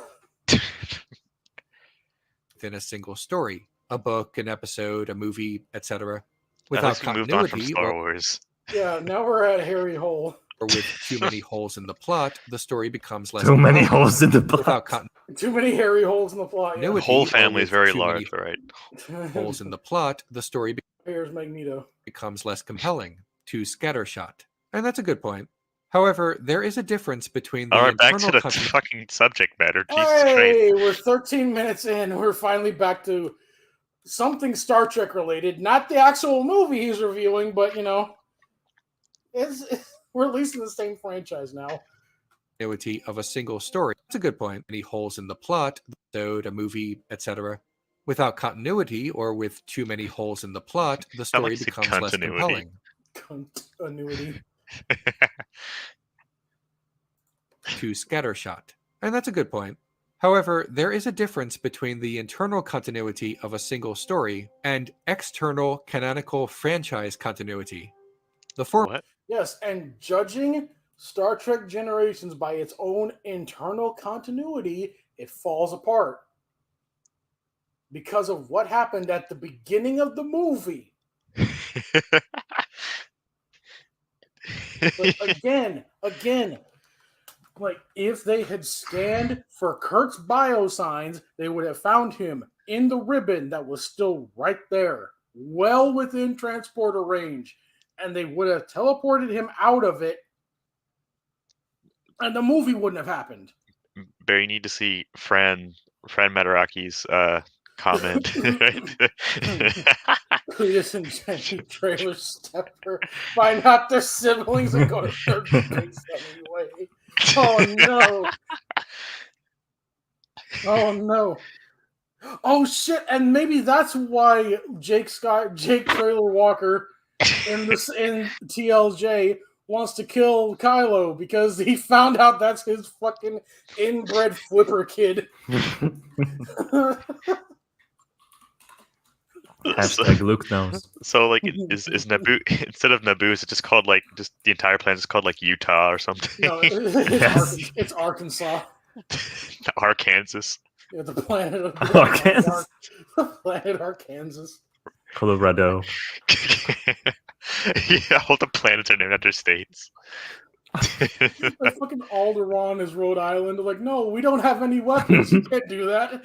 Like, entire planet is called an island.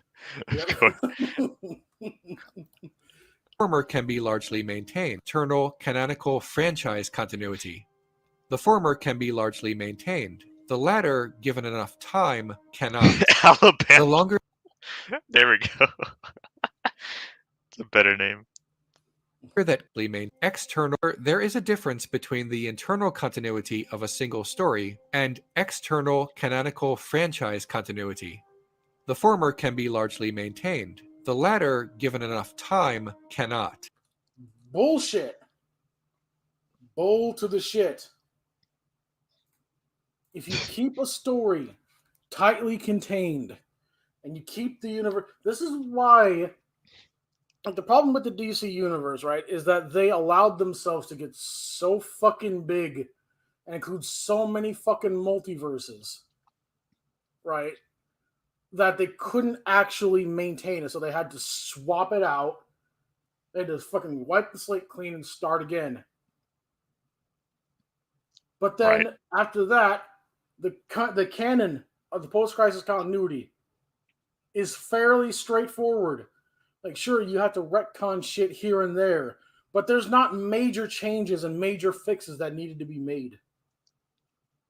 And here's the thing: it's like things like Star Trek are not as difficult to maintain as it is with a comic book universe, because you only have like one show. Like, it is a straight through line. You have TOS, the TOS movies, Star Trek The Next Generation, the TNG movies. Well, you can skip those. DS9, right? I mean, yeah, you can, because they don't actually do anything that matters. But like, all of that shit is a straight line. Simple. Easy to follow. There are people that make encyclopedias about Star Trek. There are people called continuity editors that can fix shit if you try and fuck up. That they will look over what you're doing and see if there are contradictions. That's what you pay them to do. That's why they exist. Yeah, you just gotta love all these big brain corporations when there's people online who'll do this shit literally for free. But what do they do? Nah, let's give it to some soccer mom, Karen. They'll probably do a better job. Yeah. They pat each other on the back as their stocks go down. Big brain plays, guys. Well, honestly, like I think like TNG like pretty much like kept to canon and like continuity with the TOS stuff and the movies. I swear that's how they hire people. They check your soy count, and the person with the highest amount gets in. Oh shit, that's what it is. That's what it is in the Texan cut of Star Wars. They're checking the soy count instead of midichlorian. You have to have a low amount of soy. That's yeah. It's like the boy's got a really low soy count, like negative 20,000. Not even Master Yoda's soy count is that low. Soy-chlorians. Soy-chlorians. Like, I was wondering, sir, what are soy-chlorians? Well, they're little microscopic life forms, right? And they turn you into a big old fat faggot.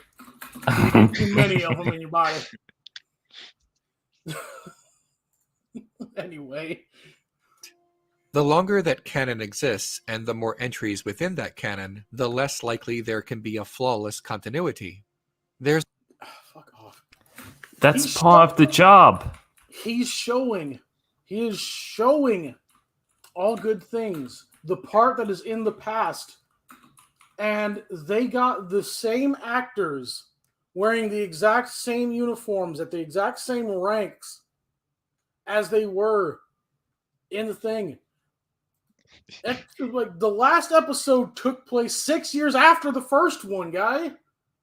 Yeah, part of adding to canon is making sure it's consistent. You can't just be lazy. Just add random shit and like, oh, just it's longer. It doesn't make sense. Like, fuck off. Yeah. Like, it is entirely possible to do this. Like I said, there are people that you can hire to do this. There's a difference between a series of plot holes and missing pieces within a single film and something in an episode of an entry in a franchise in the year 2020 that contradicts something in an episode in 1966. No, guy. You can go back and watch those episodes, right? It's like, sure, if they're tiny little itty-bitty little boopy nitpicks that don't matter, you know, like, oh, okay, like, well, that console over there is supposed to be red like it was in the 60s, but here it's blue. That shit don't matter. If it is a major plot point, that is a problem. That is the kind of shit you hire continuity editors to figure out. Like, the design of Klingons, I would say, like, from TOS to TNG are kind of different. Like, the outfits. But, like, that was, like, a technical limitation of the era. And like nobody complained because like at least like now they can stand out more. But like the attitude of Klingons would have probably changed between like the two shows. But like that's also like it's explained in a way. Mm-hmm. And like he brings up these examples, but he doesn't like add anything to them. Like why is it the problem? Like there was like no problems with continuity until like the movie. So it's kind of ironic. He's just like avoiding. It was like none of these are problems. Like he keeps bringing this shit up like it's impossible, even though he found it. He found it. He himself, this bald motherfucker who doesn't get paid to do it, found it because he remembered it, or somebody else remembered it. And he found them remembering it and put it in his video. I have a feeling someone else told him or he looked it up because I don't know. He seems to have more of a boner for TLJ than I don't think he actually watched any of this. I don't. Oh, but here's the thing: the fact that somebody remembered it so that he could remember to put it in his shit video means that people do remember this shit and that it's not hard for them to do it. Yeah. All you have to do is give half a shit about the thing you're watching. Also, not all complaints about canon are actually... Oh my god, dude, go back to Star Trek. You're talking about Star Trek. Okay, I need to go back. Okay, so... We had he went back to Star Trek for literally like 35 seconds. All right, so there has to be a new term Okay, for this, let's see. Okay, so like TLJ derangement syndrome. yeah. I swear it's Okay, so intro. TDS. Oh, yeah. wait. TLJDS. Okay, so that's 2 seconds of Star Trek. Okay, so we're going on minute. 2 minutes. Yep. Like 2 minutes. Couple second break for Blade Runner. So we're at 2 minutes and 50 seconds of Star Trek. All right. All right, so we're at 3 minutes and 30. It's somewhere by the speaker 4 button. minutes. I'm pretty sure. Like, all right, so we're closing on 5 No? minutes. All right, maybe a little more. All right, okay, so 6 minutes. 7. And it's coming up really Yep. soon. 8, and yeah, this is where we stop talking about Star Trek. Yeah. And this is so where we're all yes. Doctor So we Who got and Star 8 Wars minutes, and shit. we got 8 shows minutes up. of Star Trek. Right? 8 minutes of Star Trek. Cut to reviews and all this bullshit. TLJ, All of this yeah. bullshit. So out of the 13 minutes, okay, so we're at like 14 minutes here. Also, he still has he even explained why it's good? No. He's just been talking about canon crap. No, it's just your reviews are bad because I say so, which means it's good by default. No. Like, we've been talking like 5 minutes of 5 solid minutes. Well, he should have Out of retitled the it then. 13 minutes so far. He should have just said why I don't like canon or something. Because he's not talking about Star Trek Generations. Violations of canon, but instead are only violations of a fan's individual expectations. No. I expected the movie to be good. I don't think it's an individual expectation. I expected the Star Trek video to be about Star Trek, but I guess we don't get what we want. It's all subjective, man. I expected this thing that's a part of a franchise that markets itself on being part of this franchise to stick to the things that happened in the franchise it's marketing itself as and continuing from. Yeah. Luke Skywalker being different in The Last Jedi, for example, does not violate canon. Yes, it does, you fuck. That's literally the definition of violating canon. Yes, it does. If he is different from the thing he used to be with no explanation, that is a defiance of canon. Yeah, like if Luke showed up, let's say hypothetically there's another Star Wars movie coming out, and he showed up, right, and he was like an overweight black woman. He said, "I'm Luke Skywalker." Like that. This fucktard would probably like, "Oh no, it's not violating canon. It's just Luke's just a little different. He's old." Like literally, we heard him say like fans will say, "Oh, Luke Skywalker will never do that," even though we see him doing it. So he would say that. Luke Skywalker is some fat black woman, and fans will, and he'll come out with a video saying, "Oh, fans will say, oh, Luke Skywalker wasn't actually a fat black woman, even though he currently is on the screen right now."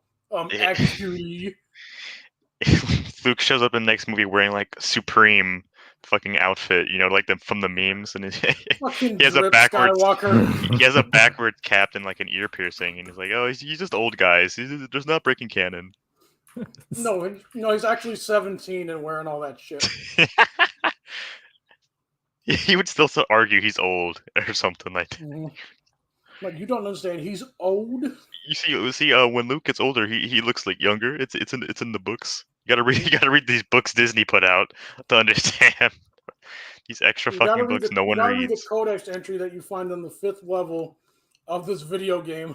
You gotta play Fortnite for the announcement at the very end to understand. Yes, I still remember that. Well, goddamn, J.J. Abrams, what a masterful trick that was.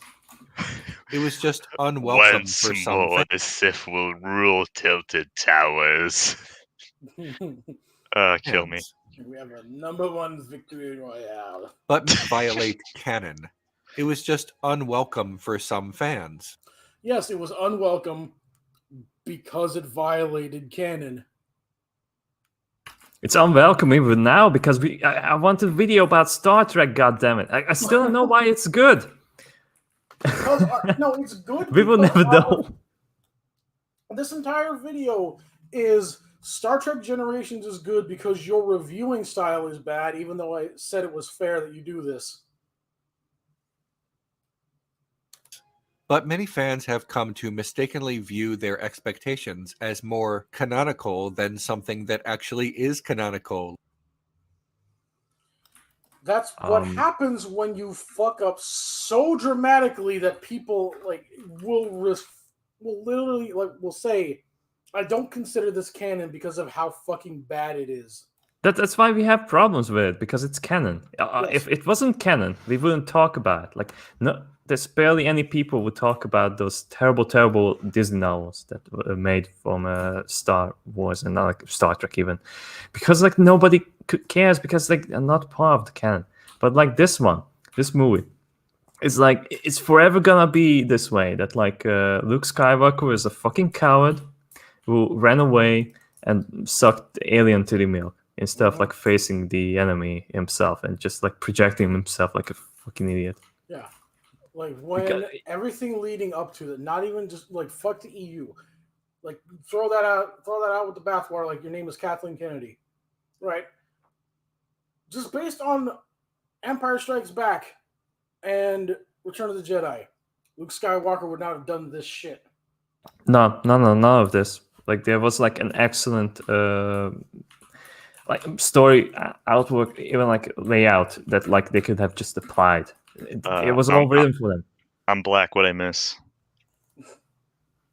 Well, we are still. I'm still white at least. Yeah, we're still ranting on TL on this fucking. We're still on Jesus Christ. Now he has said that like people argue about things that are even canon, and like he doesn't understand. Yeah. Look, chat. Listen, TLJDS is real. Don't let anyone tell you otherwise. Renegade Cut is clearly patient zero. TLJ Death Star.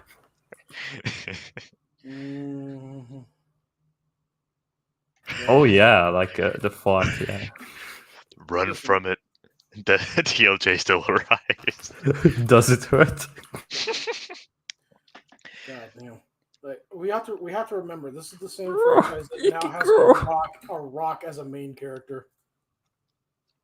You know what they say? All roams lead to the road. The events of the film. Star Trek fans are actually mistakenly view their expectations as more canonical than something that actually is canonical, like the events of the film. Again, they don't like it. They reject it because it is terrible. They reject it because it rejected everything that came before it. But not only just rejected it, but actively shat on everything that came before it. That is why people don't like to consider these things canon. Because they are terrible. Star Trek fans are notorious for this kind of thinking, favoring this lens as the proper way. Anyone who's a fan of Trek. anything is notorious for this kind of thinking, my guy. But like, bro, like, why do you think I hate Belisarius Cawl so fucking much? The Warhammer franchise, because his very existence contradicts everything and makes everything bad. Like, the fact that Robute Gilliman is the guy that created the Codex Astartes and mandated that all of the Space Marine legions limit themselves to 1,000 battle brothers per chapter, to the point where he was going to fire on one of his Primarch brothers and that brother's legion right after they just suffered massive casualties in the Horus Heresy, and then cut to modern time in the Imperium, and Robute Gilliman just defrosts the million super Space Marines that are all wearing his insignia, wearing his colors, made by Belisarius Cawl, who's a clone of the Emperor, or a warp spawn, or some archmagus, or whatever the fuck explanation we're going with this 5 minutes, right? That will retcon into something fucking else in another 5 minutes. We hate that. Everybody hates that kind of shit. Everybody hates that shit. If you are if you are a fan of a franchise, and some retard comes in and fucks up royally and ignores canon, they will hate it. It's not unique to Star Trek. It's not unique to Star Wars. And the funny thing is, he condemns other people for this, but if it happens something he likes, all of a sudden, he's the exact same person that he's condemning in here. Massive fucking hypocrites. All his political videos, for example. I was like, oh, I don't like it. I'm talking everyone acts like this when their favorite shit is ruined, even to the most normal. Like, can you imagine if McDonald's said we're getting rid of all of our items, we're just going to serve fucking, I don't know, iced toenails or something? Aren't they doing that already? Yeah, it's called the McRib sandwich. Oh, well, fair enough, but the point is, it's anyone doesn't like her shit being shat on. Oh shit, yeah. Matthias brought up a good one. Marneus Calgar is not actually Marneus Calgar. It was retconned that he's just some dude named Tactus who stabbed Marneus Calgar in the back and took his name. Ultramarine fans hate that because it ruins one of their favorite Ultramarine characters. But never mind. Whatever, it's fine. It's a thing that happened. Therefore, it good. And you bad for noticing contradiction. Just consume product and get excited for next product. Yes. Let's see, I'm pretty sure I still have it. Oh, yeah. Don't ask questions. Just consume product and then get excited for next product. It's ironic because he has a data front and center. Yes.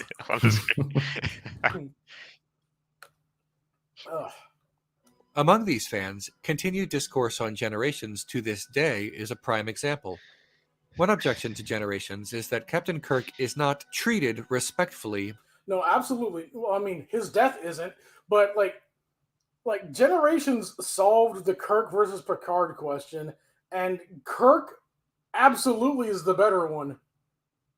Always has been. It was never a doubt. Like the Chad Kirk versus the Virgin Picard. Like literally, Captain Picard couldn't take out one dude in a hand-to-hand combat. Meanwhile, Kirk just walks in and beats the shit out of him. Based. Supposed supreme intellect of Picard, like the most smartest thing he could come up with is that I need James T. Kirk to help me out, please. Yeah. Like not that like go back days before they pick up the guy even and kill him, just throw him out into space and die. No. Yeah. I need James Kirk.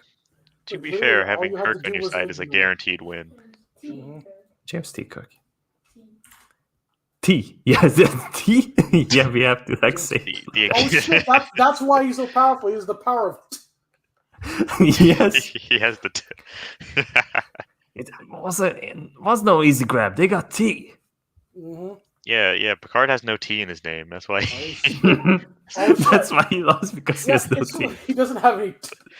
The power of T stands for testosterone. Yeah, that's right. Oh shit, you're right. Like, remember that one scene in Star Trek Generations where Captain Kirk is mixing eggs in a cast iron skillet, and he's like, "Hey, I need to go do something. Hey, bald French fuck, keep stirring these eggs." And he hands the skillet over to Captain Picard, and Picard goes, "Ah, it's hot, ow." Yeah, it's like He a burned his fucking little- failure. Like he He fucks burned up. his soft little Frenchman hands on the cast iron skillet that Captain Kirk was just manhandling like it was shit. When he touched the skillet made the T sound. That's Yeah, Picard couldn't handle it because he's got no T in his name. Also, I'm willing to bet, like it was I guess shit. His I'm willing to bet Mark's that. girlfriend. I'm willing to bet that it was Shatner's idea that like I want to ride a horse. Yeah. Like Otherwise, I'm not. I want to be the guy that beats up the bad guy. Make that happen. Fuck Just this, like old times. fuck this English bitch. He wanted to I'm ride. the fucking star of Star Trek. God damn it. He wanted to ride a William horse Shatner. so he could God show damn it. everyone that his balls are bigger than the horses. What up, Zach? Or should I say D? Dude. Dude. The film. One Yeah. objection to Generations is that Captain Kirk is not treated respectfully by the film, as if he were a real person and deserving of a better send-off. As opposed to a fake person. Without Captain Kirk and that character, there would be no Star Trek The Next Generation to make a movie about.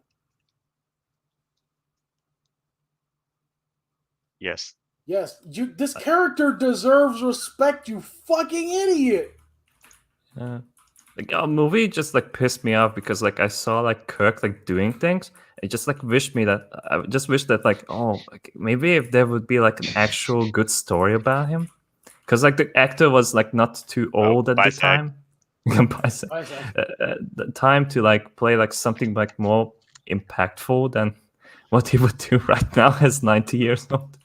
No, like, this is like, yeah, like come back and have like Captain Kirk or Captain Picard do anything. Yeah. Anything other than what he's doing in the Picard show. Yeah. Like, oh, okay, everyone wants to see Patrick Stewart pretend to be a sorry pirate. for saving you. Like, oh, it was not Starfleet. Nah. Oh, fuck off. I hate I hate Starfleet now. Oh, I'm so old. This fucking black bitch with her fucking vape coming along talking about how my life Shut the fuck up. Like life went to life went to hell. You here with your vintage bitch, all that shit burned down on top of the corpses of his family. All that shit is replicated. You dumb cunt, shut up. It's not your fault that you are living in a post-scarcity society and somehow you managed to find yourself in a ghetto, right? Yeah, how the fuck did that even happen? That is entirely your fault. Shut up. Stop talking. Goddamn. Tasha Yar lived on the one fucking Federation planet that had rape gangs on it, and she didn't complain as much as that bitch. Yeah. Imagine getting everything for free and still fucking up that hard. Yeah, yeah. Shut up, white boy. Also, that's the reason I found out the reason why Picard drinks so much tea. So he's trying to get the tea in his name by drinking it every day, but it doesn't seem to work apparently. Yeah. Someone who does not exist does not deserve anything. So what? What the? Okay. Let me explain this to you in tiny, tiny, tiny, tiny words. People like Kirk. People think Kirk cool. You put Kirk in a situation where Kirk not cool. People no like. People feel disrespect.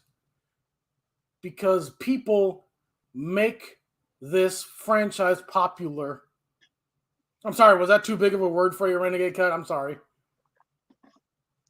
People make this thing big.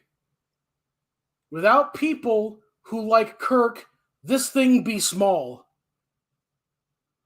When you make people who made thing big mad, that not good. Do you understand now, Renegade Cut, what the problem is? Do you get it? No, I do not know what the problem is. So what the fans really mean is that they deserve a Captain Kirk story. And since nobody... Yes, they deserve a Captain Kirk story where Captain Kirk doesn't get buried under rocks after saving the day pretty much single-handedly. Even though he's there with somebody else. He is owed some. Like, he came out of paradise to help this bald French fuck. He ended up doing all of the legwork, and then the bald French fuck put him under some rocks and took the fuck off. Don't never trust the French. Yeah, fucking hell. Montgomery Scott is still alive in TNG. You think he might have wanted... Fucking Spock is alive. You think they might have wanted to I think even Bones is alive. Fuck, Bones might still be alive. Fuck. Yeah. Fuck. And we don't even know about the other ones too. Yeah. But we know that those four are alive, right? Like Chekhov and Sulu and Uhura, they're dead. But fuck me. You have Montgomery Scott and Spock and possibly Bones all alive. You think they never got any closure for the death of Captain Kirk, especially Montgomery Scott, who had to see what he thought was Kirk's death happen right in front of him. He was the first one to go into where the ribbon was, trying to find Kirk, to find just him looking out at empty space and his friend of decades gone. You think any of them would have possibly wanted to have attended a funeral for that person? But no, let's bury him under some rocks on some planet that nobody knows the name of. 10 billion IQ. That's fine. The alien coyotes definitely won't push those rocks aside and start eating him the second we get teleported off the planet. Fuck me. What the people that made the franchise what it is deserve a good quality product. They deserve the characters that they like to be treated with respect. We deserve that because we made the franchise popular. And when we don't get it, that's bad. Yeah, and what's so bad about making something good exactly? It's all subjective. Of course. It's a thing that it happened. Flint, all of this shit was chiseled in stone, right? You can't have possibly... Like, every movie that has ever existed, there's just people just wandering out and finding the fucking dead movie scrolls. Like, for every movie, the movies aren't crafted, like, stories aren't crafted by people. They don't, like, sit down and create drafts and alter them and change things around. No, that's, like, every movie that has ever existed or will ever exist has already been made by the hand of God, and it's just a matter of these people. You mean the bread of God?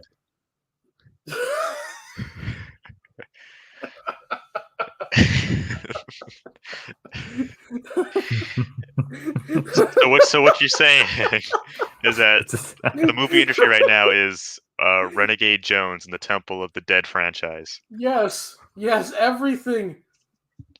Everything is a fight. All movies are just Indiana Jones adventurers.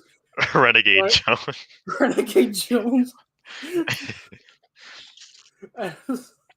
Like, there's no way that these things could have been done differently. Because it's already been and the made. Raiders There's of nothing... the Raiders of the Unwanted sequel.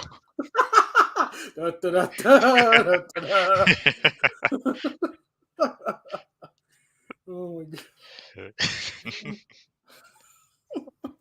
Something so frivolous, and there is no formal arrangement. Someone who does not exist does not deserve anything. So what the fans really mean is what does that even mean? It's literally just fuck what you like. That is fuck what you like. That is all he said. This is just a flowery, like, big brain words to mean fuck what you like. Deserve a Captain What if Kirk you story. wanted to go to heaven, but God said a person who does not exist does not deserve Whatever the fuck he said, I don't even remember. You don't exist on Earth, so you don't get to go to heaven. And then God just sends you straight to hell. When God tells you to just go to hell, I don't care. Literature hell, literature devil. Literature hell. Oh God, Hello, literature hello, hell is hello, ruled by morning literature nonsense. angel. Everything is just subjective. Oh my God. Is owed something so frivolous, and there is no formal arrangement between writer Ronald D. Moore and millions of individual Star Trek fans. There is no other way. Who? Yes, there is an arrangement. Ronald D. Moore says, hey, here is this quality product. Please, I will give this quality product to you in exchange for money. Please give me your money to view my quality product. And then people give their money to Ronald D. Moore, and then they see the product, and they're like, this is dog shit. What the fuck? You told me I was giving you money for a quality product, but you gave me Star Trek Generations. Subjectively, it's good. Yeah, okay. I subjectively want my fucking money back. I'm still waiting for him to tell me why the movie's good. No, it's literally Star Trek is good because you review movies wrong. You're watching movies all this wrong. is. Yes. Way of looking watching at it movies other wrong. than an unearned Renegade Williams. entitlement. Okay. As a loyal viewer, I feel they owe me. They're giving you thousands of hours of entertainment for free. I mean, if any... It's not for free. It is not for free. It is not for free. It is never for free. This is the dumbest shit. Pay the movie ticket. I don't think it's free. I don't know. Yeah, I don't know why. I don't know why I was ever. I don't know why I was ever surprised that Matt Groening turned out to be an Oregonian. With his dog shit opinion he put in his product that people pay to see. Like, does he know that people paid to get the merchandise from this show that he is saying people get for free? Money's subjective. Yeah, money's subjective. Fuck. And you owe them. No. That scene is taken out of context. That's not what it's about. Oh, is but Bart, like is Bart in the wrong in that scene, and he just put it in here to prove his point, even though it contradicts the point that was being made in the show? Is that what he fucking did? Yeah.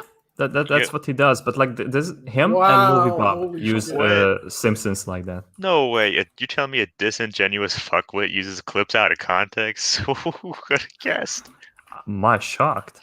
Imagine my shock. Everyone is allowed to dislike any piece of media, of course. Oh, thank you. Oh, thank you, oh wise and benevolent renegade cut, for allowing me to like what I like. Mm-hmm. I'm a gracious God, said Renegade God. God damn it. Dislike certain episodes and movies related to Star Trek, but feeling... No but. Oh no, he's talking about feelings. No but. How did it make you... You know, it's times like these where I wish I had an off switch.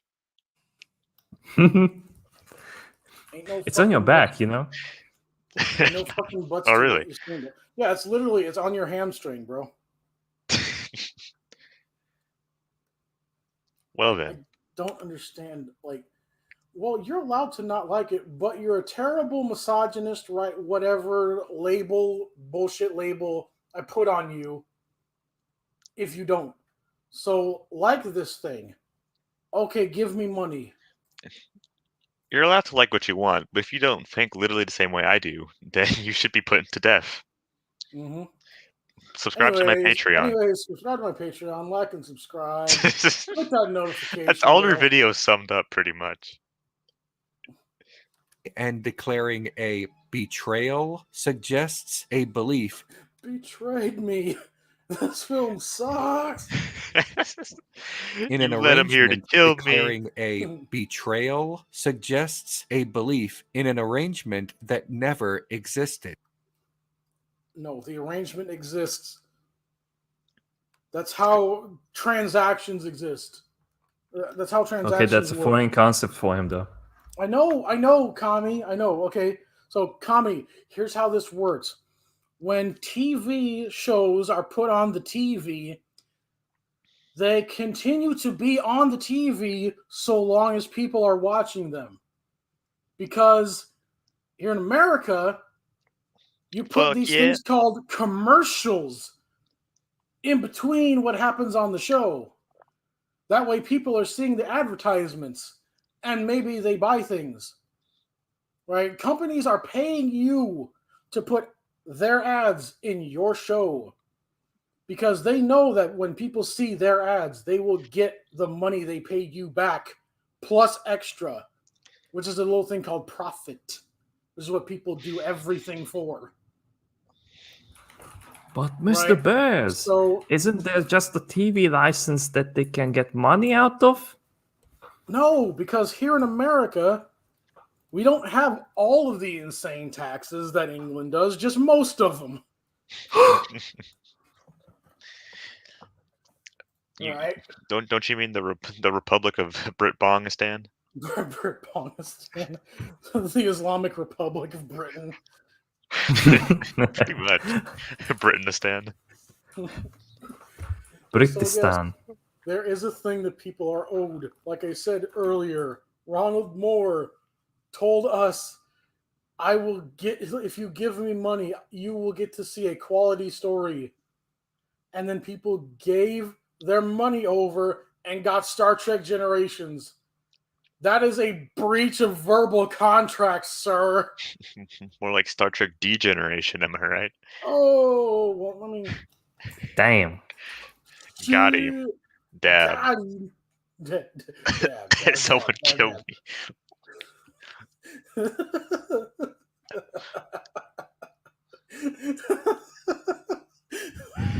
Fucking funny. More like Star Trek Degeneration. Someone kill me.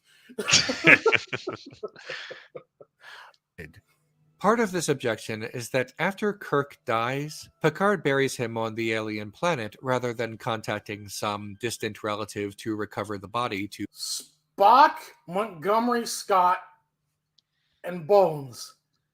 His friends that are currently alive at the time of his death. Or fuck me, this is Captain James E. Kirk. A Starfleet legend. A Raid Shadow legend. Everybody and their fucking mother should be interested in giving Captain Kirk a burial with honors. Yeah, Kirk probably on top of some hill is okay. That's fine, whatever. The fucking four-winged, two-headed vultures definitely won't start picking away at his exposed bits. Yeah, we'll just bury him in space, Arizona. No, don't worry about it. Mm-hmm. God, you remember the send-off that they had for fucking Spock? They put him in a torpedo. They were playing, like, Scott was playing music on the bagpipes. Kirk was crying, like, delivering a eulogy. But no, we'll just whatever. Here's your fucking fuck me. An archaeologist like Captain Picard.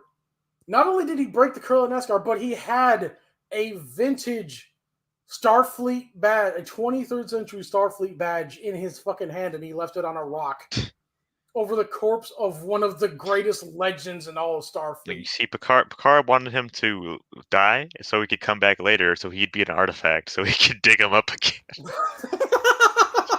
No, like maybe that's the only way he could get off.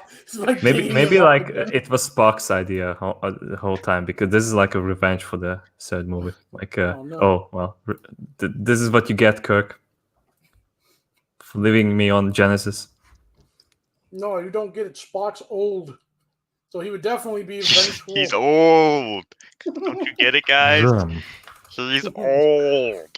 Germ. to bury him on Earth. Doesn't Starfleet have burial protocol and laws about contacting the next Yes. of kin? Yes. Yes, And they do. his friends that are currently alive. If he's gonna say that they are not alive, I'm gonna. Rip in peace, Captain Kurt Cobain. Under the canon lens, Yep. Why did you do that? What the fuck? Video? Why did you do that? fans Your object mouse is trying because to it does escape not this review. comport- my mouse is immediately like, go to the exit. Your body is Right, refusing like, to cooperate. you Mouse just literally like see me like, click Why on are we still anything here? else. Click on Just to literally suffer. anything else. with what they think Trek deserves or what Picard would have done. Yes, because they know this character, because they've been watching him for 6 straight years, and also this movie. As if what he would have done is what they expect of him based on Based on the 6 years that they've been watching him, yes. what they have observed in other episodes and cannot be violated. Look, is it so hard to believe that the fans might know who watch this show religiously might know a bit more about it than you do, Renegade Cut? Is it that hard to Listen. believe? Listen, I know that you expected 2 plus 2 to equal 4, right? But 2 plus 2 equals 5 now. And you just have to accept that. There are 4 lights. There is no other way that this equation could be solved. It doesn't matter if it contradicts how math has always worked up until now, because right now I'm saying that 2 plus 2 equals 5. Therefore, it do. But I don't understand how you can't figure this shit out. Renegade Cut is clearly saying 5 lights. Yeah. Like, fuck me. If he had been in that fucking torture chamber, Renegade Cut would have said there were 8. He would have said it's subjective. The Kardashian would be like pissed off, like, God damn, I told you it's 5. The Kardashian. Kim Kardashian torture. It's all subjective. It's all subjective. Yeah, it was Kim Kardashian. Fuck it. I'm going with the Renegade Cut. The Renegade Cut. Is that, Yes. is that the Renegade Star Trek universe where instead of Cardassians are Kardashians? It's not the Kelvin timeline, it's the Renegade. They all just have Botox. Oh no. Like, turns out they didn't evolve from lizards at all. That's just how the Botox affected them over time. They're made of plastic. They fucking get forehead injections and it like mutated into that spoon Forehead shape. They're trying to get rid of the neck wrinkles, and that's where the fucking side fringes come from. Kardashian.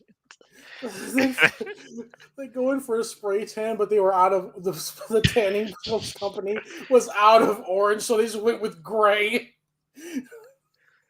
There are 4 mansions. Picard did not bury Kirk on the alien planet to purposefully violate Starfleet regulations that don't. No, it's just what happened. Yeah, is he really? And that's a problem. Does he really think Picard did this just to spite him? What? Man, fuck you, Kirk. I'm not going to give you a proper burial. I'm the better captain now. Look at me. I am the alive captain. Renegade Catcher has a strange view of this movie. Renegade Cut is a strange view of reality in general. That is true. Of course, it's subjective to him, but you know. Purposefully violate Starfleet regulations that don't actually exist. Hey, look!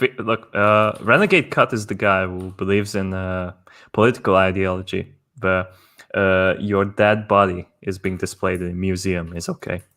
We saw how burials work in Star Trek II, The Wrath of Khan. That was how the movie ended. That is a movie that is part of the canon of this shit. We saw it happen with our eyes. We were there. Seeing is subjective. Like, fuck me. You see people being buried, being like in every, or at least in DS9, They put Jadzia in a torpedo tube. Yeah, the only time they don't do that if they have no other choice. Yeah. Like if they're stranded somewhere and they can't get anywhere else, but that's not the case. They literally do the 24th century equivalent of a burial at sea. They put you in a torpedo, they say a eulogy, or in Worf's case with Jadzia, he says a Klingon prayer. And then they launch you into space. We know what the protocol for burials are. And fuck your point of, well, you need to judge the movie just on this movie by itself, and it doesn't matter if this is canon or not. No, this is a continuation of a storyline. So yes, you can judge it based on what happened before, because it's a continuation of what happened before. God damn. How do you say this shit? Picard buried Kirk for filmmaking reasons. What? So you're telling me Picard had some kind of galaxy knowledge that he was in a movie. He broke the fourth wall like fucking Deadpool. He knew he was being filmed. Oh So he's god, like, you that know would what? be horrible. You know what? I'm just gonna bury Kirk in front of the camera. They had Montgomery Scott hired for this movie. Yeah, you can't even say that like he wasn't around. Like he was literally in this movie. Yes. Like, you know what? If you want to, like, you can't have Walter Koenig there because Chekhov would have already died. But Montgomery Scott in TNG is still alive and about the same age as he was in the beginning of this movie. So you can have cut to like the torpedo burial at sea for Captain Kirk. Like, fuck me. Like, they know what shuttle they gave to Montgomery Scott. They could easily contact it. The crew could easily contact him. Like, you don't have to have the fucking bullshit contradiction of, well, time's our friend because time reminds us that time happens and we can't go back in time to experience the good times because time's our friend that keeps us from doing that. No, you see, Bear. Picard knew he was in the movie. Clearly. Oh, okay. He just turns and looks at the camera. Yep, that's like that. Yeah, that, probably wondering like how I there's got like here. the helicopter shot or whatever. Like, he looks indirectly in the camera.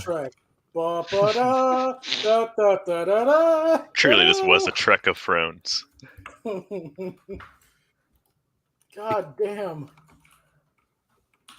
You didn't, like, I keep thinking, like, in Star Trek 2, like, we didn't see all of the fucking, like, minutia of, like, getting Spock's body out of the warp core and, like, you know, putting him in the tube. We just cut from, like, oh shit, we're safe. And then, like, Kirk and Spock had their moment and then cut to funeral. You could have easily done that in Star Trek Generations. But they didn't. We cut to, like, oh shit, Kirk's dead. Well, let's put some rocks on him. Actually exist. Planet to purposefully violate Starfleet regulations that don't actually exist. That don't actually, okay. For filming. That don't actually exist, even though we do and have seen them. I don't know. Does the Renegade Camp want like the actual like fucking regulations printed out and sent to him? Yes, it's called the Star Trek Encyclopedia. I own one. But like, reading subjective, Bears. Come on. Reading is subjective, yeah. Making. Like, fuck me. Like, crass movies are subjective. Reading is subjective. Everything is subjective except that communism is good. That's an objective truth. So here's a question. Is subjectivity subjective? No, that's objectively set in stone.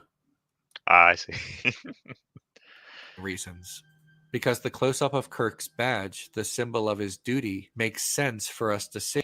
You could have grabbed that, or you could have put that on the motherfucking torpedo casing that they would have buried him in. Fuck me! All of those torpedo tube coffins that they put these people have this fucking symbol on them. Every single one of them.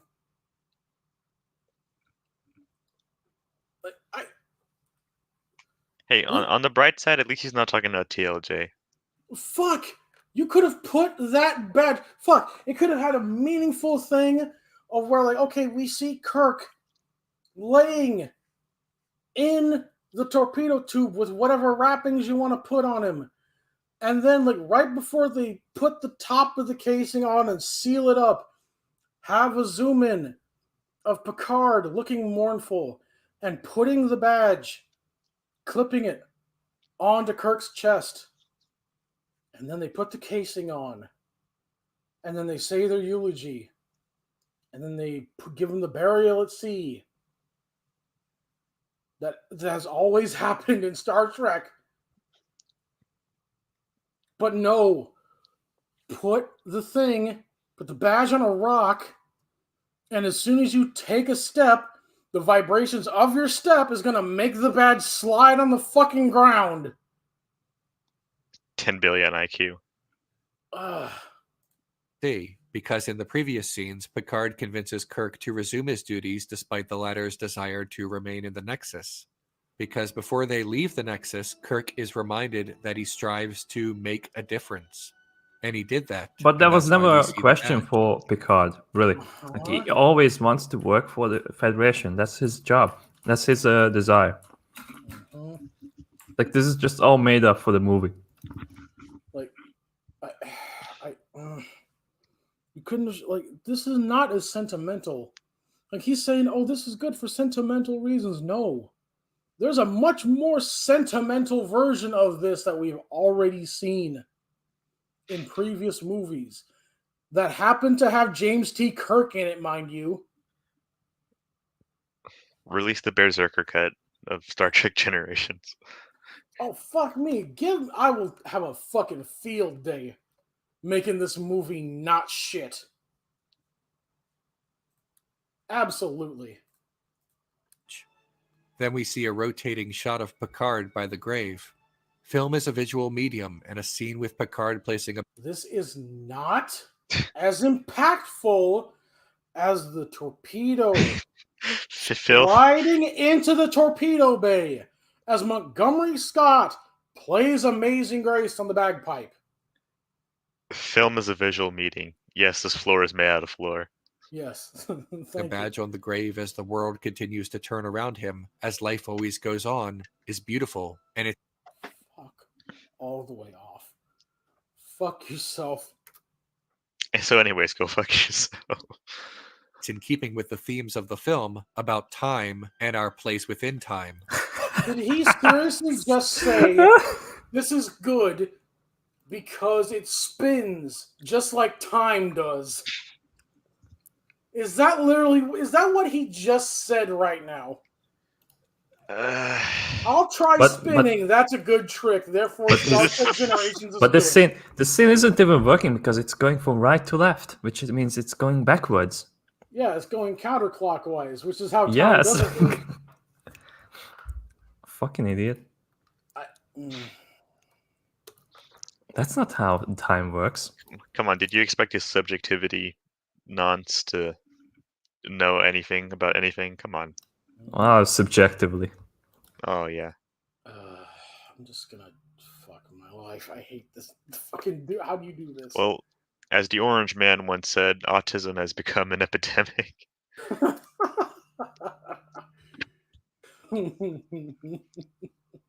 I am all the Orange Man. Film is a visual medium, and there's a tree obscuring the view from Proton Stalker. Why? It's not even a tree. It's like a scraggly bush. What the fuck is that? I don't fucking know. It's the bush from Moses. Oh God, he's gonna. It's God. Oh, is that what that was? I don't understand how you do this shit. I really don't. I thought when it said burning bush, it meant just a redhead with no clothes on. Ew. I mean, I would like that. Like that would have made the movie better. Like seriously, just like, oh hey, here's a naked redhead. Like, all right, that's something better to. Berserker's opinion goes straight to 10 out of 10 IGN. Like most of the movie was shit, but that last couple seconds there, that was pretty good. I like that. It made up for everything. that I don't think we care about Kirk anymore. That's the only addition to the movie, and that's the Berserker guy. Naked redhead bitch just twerking. You're like, fuck yeah. He says nothing, but the visuals tell us everything he's feeling, and the visuals tell us Maybe everything he's about the scenes pissing of the film. because like both of his heads are in the Oh crotch. god, he's just pissing on Kirk. Yeah, you know when you're on a really long road trip and and there's no toilets nearby, so you just So you just piss on the grave. You piss on the shoddy grave of one of the most like fuck me. Abraham Lincoln came back to life, and he helped me fight sorry, an Jim. old man, and he died. So I buried him under some rocks and pissed on him. But it's fine because time was spinning. What? That's just good filmmaking, at least in my opinion.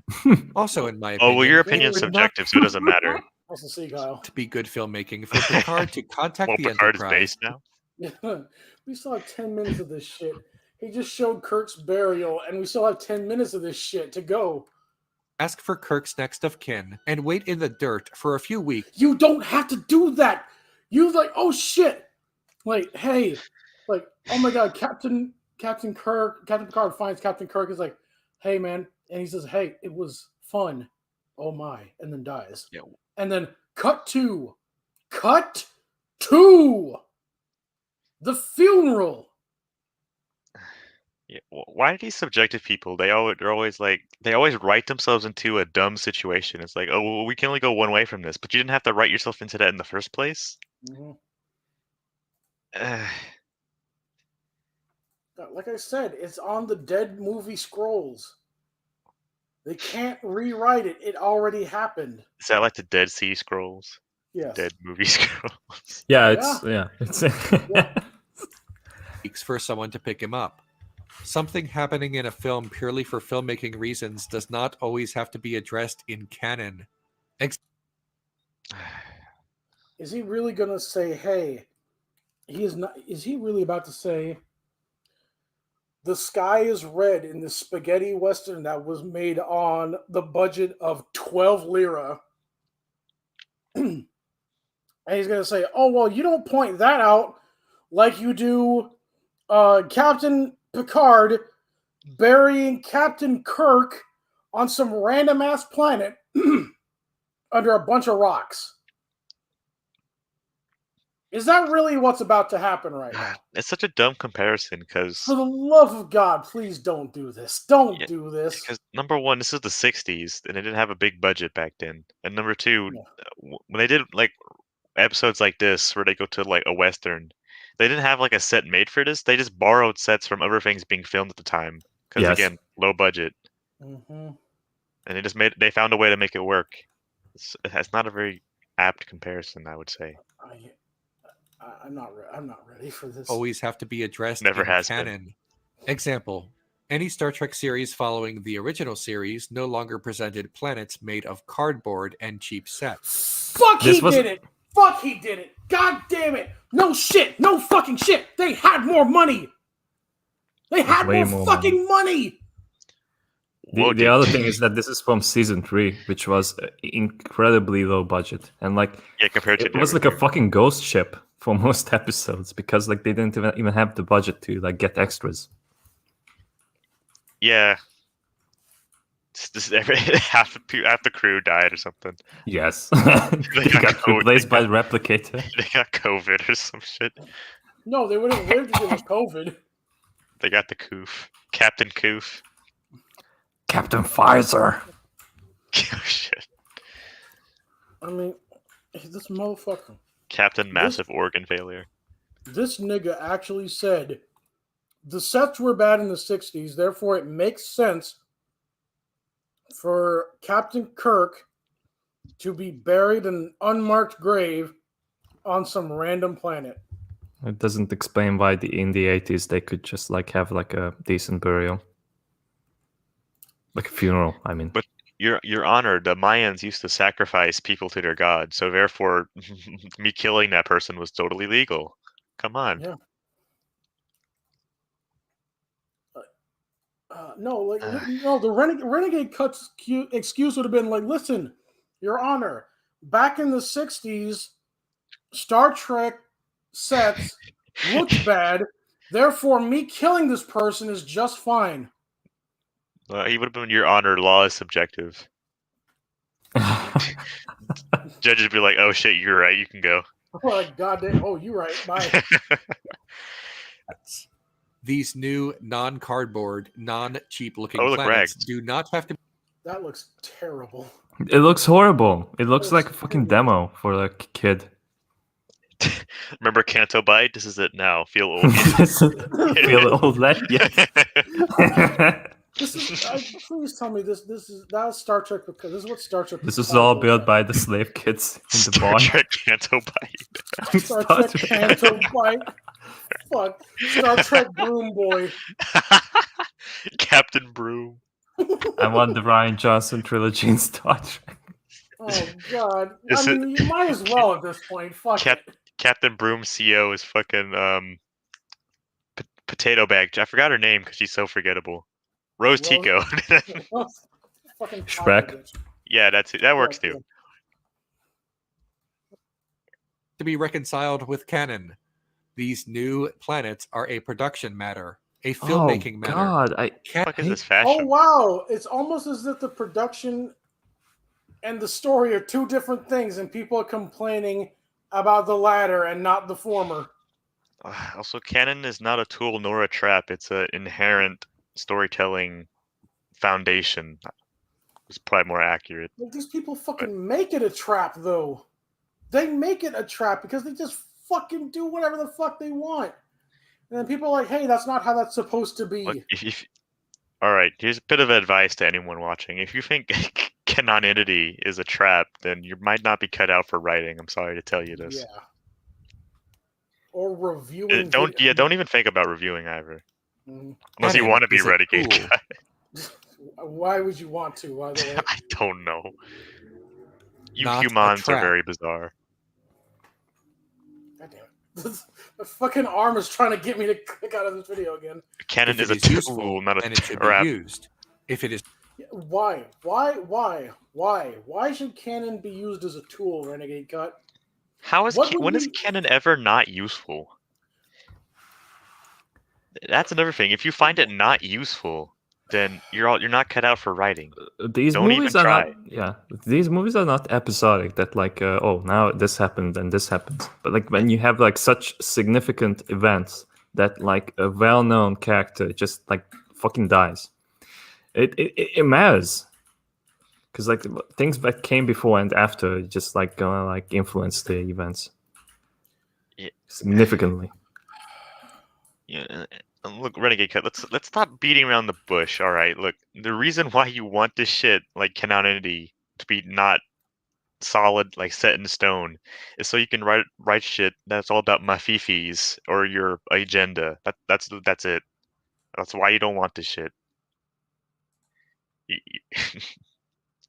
Case it's not closed. useful. If canon isn't useful, you could just discard it because it's a trap. It gets in the way of the fifis. Who needs canon? Okay, Admiral Akbar. Cool. Then you don't It have gets, to it step gets in in the it. way of Leia being Mary Poppins in space. Some fans object that Picard suddenly wants to be a father, even though he begins. No. Like we said earlier, Captain Picard went in the series from despising children to not despising them. That It's doesn't just make you tolerating want to them. be a father, right? Like, it's just like in Star Trek Picard. Like, okay, well, at the end of Star Trek: The Next Generation, Picard was starting to be friends with everybody. That means now that we're here in Star Trek Picard loved Data. like he was his fucking husband. That's what that means, right? No. It's the next generation telling Riker No. that he is not comfortable around children. This is not a plot hole. It's a character arc. Although Yeah, it's a character arc that only showed up in this one movie this one time. Flawless. Thank you, Renegade Cut, for subverting my expectations. Like, the only child that he ever indulged was the one he was blood related to.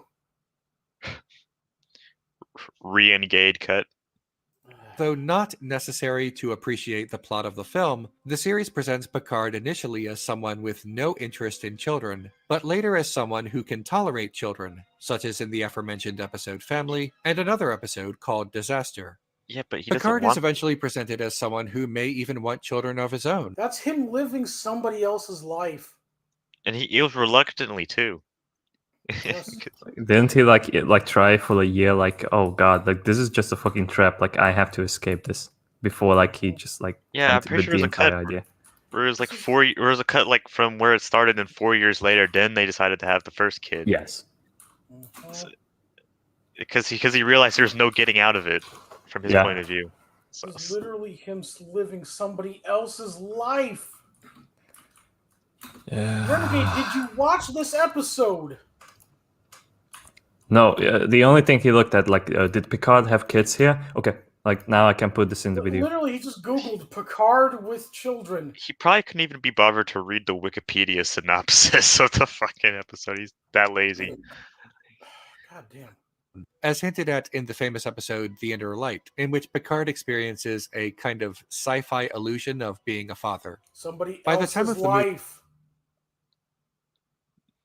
Somebody else's life. Like he was his personality and memory were injected into the life of somebody else. Movie, Picard has softened on the matter. His mind changed, but it may be too late. When was that established? I want to When- Renegade cut my wrists. Fuck. Fucking subverts his expectations and if Cut they get myself into. This This is my last resort. resort.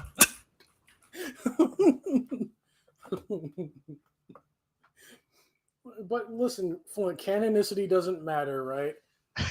They're not going to give you a knife. They're going to give you a potato, and they did it for filming reasons because this shot would look better with a potato. For filming in your reasons, hand. because the character in the movie somehow knew he was being filmed. Frankly, even if Picard Imagine if Renegade didn't Cut directed this fucking movie. What a disaster that would fucking be. It'd be even worse. change his mind about wanting children until Act 1 of Generations, that does not make the film bad or irreconcilable with canon. It's just the beginning of Picard's story in the movie. I love how we're 18 minutes into this and he's talking about something that happened in the first 3 minutes of the movie. Autism has become And the an last 3 epidemic. minutes of the movie. The implication that it's bad that Picard now wants different things is the byproduct. It's because we know how Picard is. Because we've been watching him. It's almost like It's there's a whole TV weird. show about him or something. Yeah. Like this whole 6-year-long TV show where he was the main character or something. Yeah, the next gen. You may have heard of it. It's a very, very small, not very well known, cult classic TV show. You know, Hamlet. could easily miss it. Product of believing that consistency and unchanging characters is the mark of good storytelling. No, not unchanging, consistent. We have to get beyond Picard tolerating children for him to want his everlasting paradise to be him with 5 kids. Yeah, Renegade unchanging does not equate to consistent. And fuck me. Like him having the kids as his perfect paradise is the least of this movie's problems. That's what seeing something through the canon lens does. It only exists in the minds of Star Trek fans Canon lens, who, you mean the instead of fucking watching a movie, rational lens that everyone should see stuff You from. mean the reality of things that happened? Maybe one could say the objective lens, perhaps? No, objectivity doesn't exist, even though Oh, yeah, it you're right. does. Even though it does and it's valid, but if you do that, it's problematic. Subscribe to my Patreon. as a movie are watching an entry into something with decades of baggage attached to it. Yes, it's almost as if this thing was called Star Trek Generations. It's almost as if this thing was called Star Trek Generations. It's almost like it's a continuity of the thing that came before. Who knew? Fuck me, the title of this movie contradicts what you're saying about it. The fact that it exists is contradicting you. How do you do this? Imagine watching Raiders of the Lost Ark. Imagine being this big of a faggot. So not make a consistent argument. How about that? Also, why are we bringing up other movies still? Why is this movie good again? Listen. Like, Raiders of the Lost Ark exists, therefore Star Trek Generations doesn't have to act like other Star Trek things happened before it, even though that's the entire point of the fucking movie, is to connect past Star Trek to what was at the time current Star Trek. Yeah, maybe he should renegade cut all these fucking whataboutisms out of his video. But he would have no video. His video would have been that long. Yeah. Imagine Indiana Jones mentioning Marion Ravenwood and fans saying, "What? Who is this Marion Ravenwood?" Raiders yes, but it didn't happen because like it was introduction to the fucking Indiana Jones franchise. It's literally the first movie. There was no he even wonder like why didn't they do them? Also in Crystal Skull, Marion Ravenwood comes back. We don't talk about that movie though. Yeah, that movie doesn't exist. It's a fan fiction. Oh yeah, you're right. I wouldn't be surprised if Renegade Cut wrote that one. She's been mentioned. How? This is the first time she's been mentioned in the first entry into this franchise. Imagine he probably went to Indiana Jones the first time he saw it. He's like, who's this Indiana Jones guy? Who the fuck is he hasn't been shown before. They never introduced this guy before. Fucking retard. There's a difference between being the first thing in a series to being near the, being in the middle of it. Like Star Trek. Okay, when did the first episode of Star Trek come out? 66. Okay, and when did Star Trek Generations come out? 94. Yeah. Okay, so that's goddamn near 30 years of shit happening. And what was the movie before Raiders of the Lost Ark in the Indiana Jones franchise again? Just The Empire Strikes Back. Okay. Oh my god, yeah, Indiana Jones, The Empire Strikes Back. Indiana Jones and the Empire that Strikes Back. Like that was the movie where Mr. Jones was free carbon frozen to Jabba the Hutt. Renegade Jones and the Empire that smokes crack. Like, and I want to see the movie where like Indiana Jones gets captured by Boba Fett and sent to Jabba the Hutt, but Han Solo's just fine. Indiana Skywalker. Team of Han Solo. This is both Harrison Ford. Everyone's played by Harrison Ford. It's the first time Sean Connery played by Harrison Ford. She's been mentioned. And how contrived. Of course it's the first time she's mentioned. There needs to be a first time a character is mentioned. I'm gonna Renegade cut off your life support if you don't stop this shit. Like, this is not Star Trek Generations is not the first time any of those characters, except for Malcolm McDowell, has been introduced. Like Malcolm McDowell is literally the only new character that lasted outside of the first 10 minutes of the movie that was introduced. Okay? Everyone else had a bunch of continuity. 30 years at the time worth of continuity. A first time anything is seen or referenced or made aware to the audience. But in Generations, when Picard acknowledges that recent events have made him reconsider wanting to be a father, fans draw on episodes of the series in which Picard has complicated feelings about children and denounce this revelation as unacceptable and not in keeping with the character. No. Okay, Picard. Okay, so let's okay. So Picard started at A. A signifying I fucking hate kids. Why are they on my goddamn starship? And at the end of the series, he was at F, which F signifies, okay, maybe children aren't horrid little goblins that I want to jettison out of the nearest airlock. Yeah. Star Trek Generations goes from F and hops all the way to Z, which is I want to be a father of 4 children. Yeah, like how did he go from "Shut Up, Wesley" to that? I mean, Wesley's a special case. Also, why did Picard just cut to having a 12-year-old kid? Wouldn't he have wanted to be there for the entire fucking thing?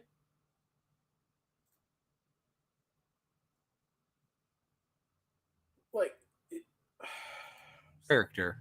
Picard outwardly acknowledging that he may want a family after all is not remarkably different from a character being introduced. It just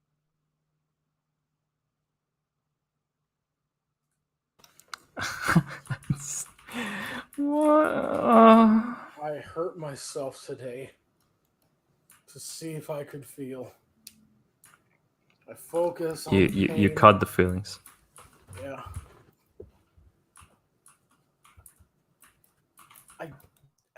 How?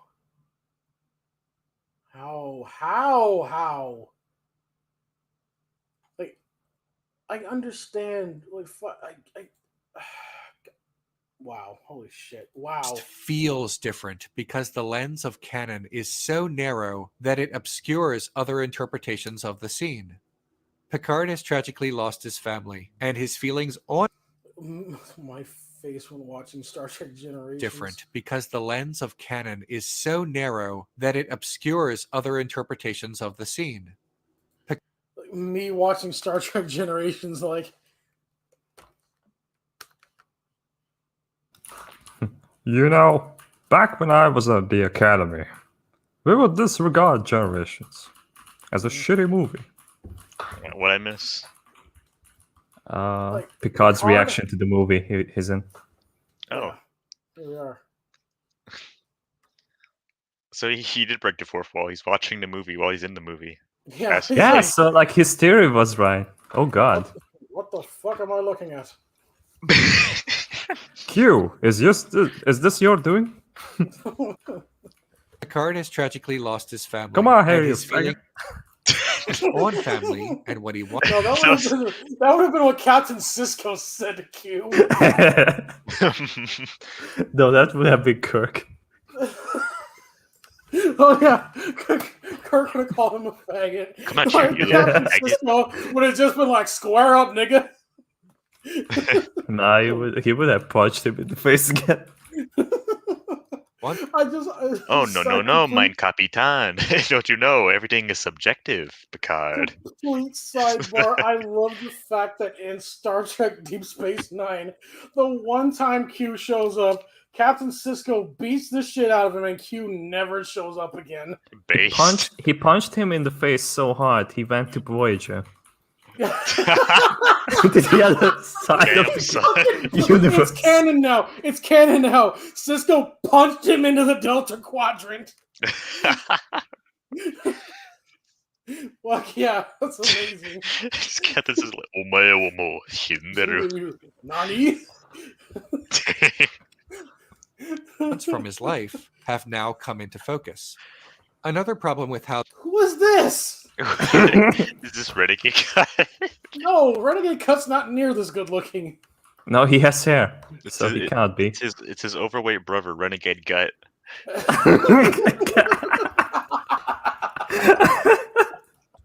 how the lens of canon is applied is that the viewer sometimes claims to only be dispensing objective facts. Yes. This is a thing that happens. I know that because I saw it, and I can give you a link to the thing that happened. I can show you it. Renegade the Hut. Renegade the Hut.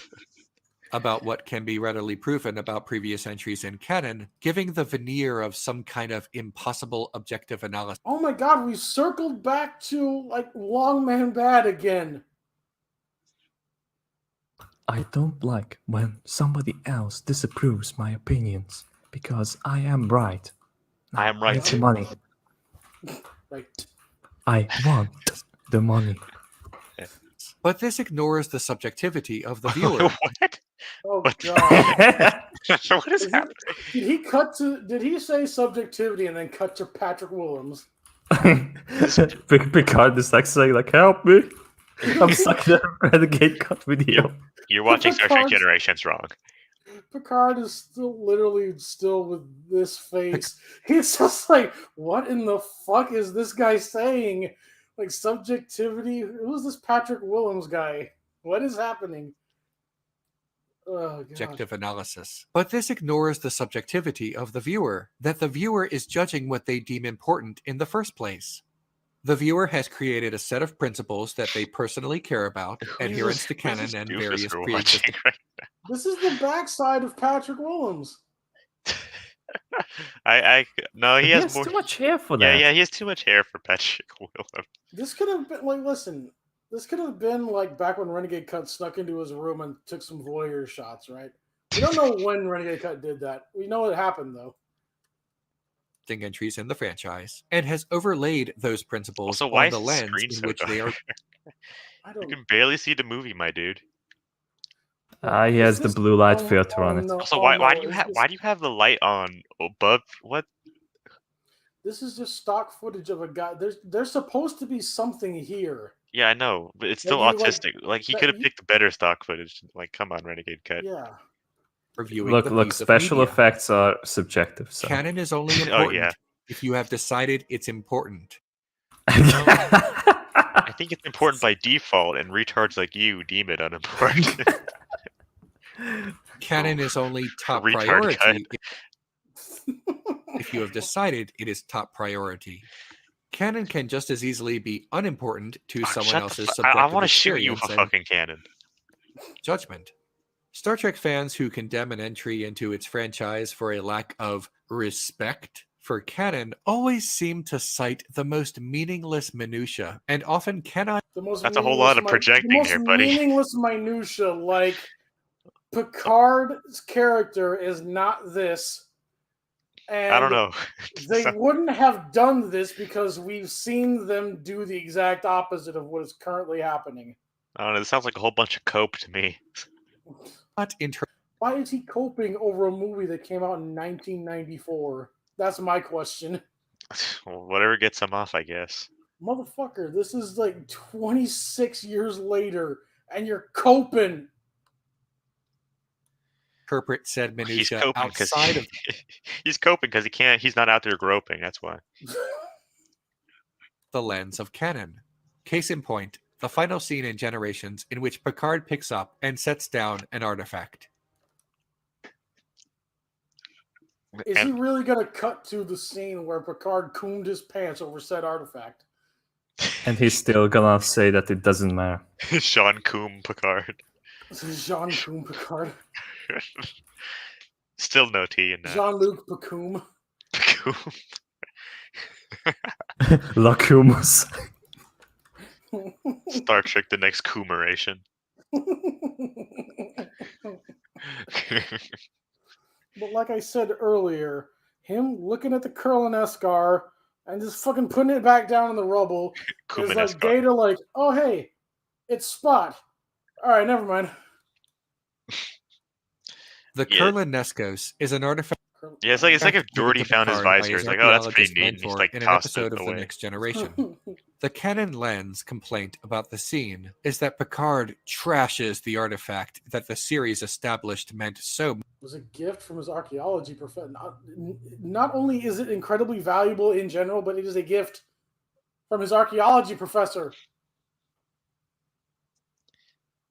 That's why he values it. That's why it's a problem that he just put it the fuck back down when he found it. Picard had to Intact. he had to change After his the- uniform after this. Much to him. But that is not what happened. There is no crashing sound when Picard. This is literally Red Letter Media bad. They did that as a joke, guy. Do you know what a joke is? Jokes are subjective. Red He Letter Media literally did just that grabs as a like joke. the photo album and then goes away. Yeah. That's the problem. Gently sets down the artifact. Listen. Is this it? We know that there's no pottery break sound effect. That was a joke. How did the pottery even survive? Yeah. That's part of the reason why it should be like Picard should be creaming his pants in this scene. Like this incredibly valuable artifact that my beloved archaeology professor gave me.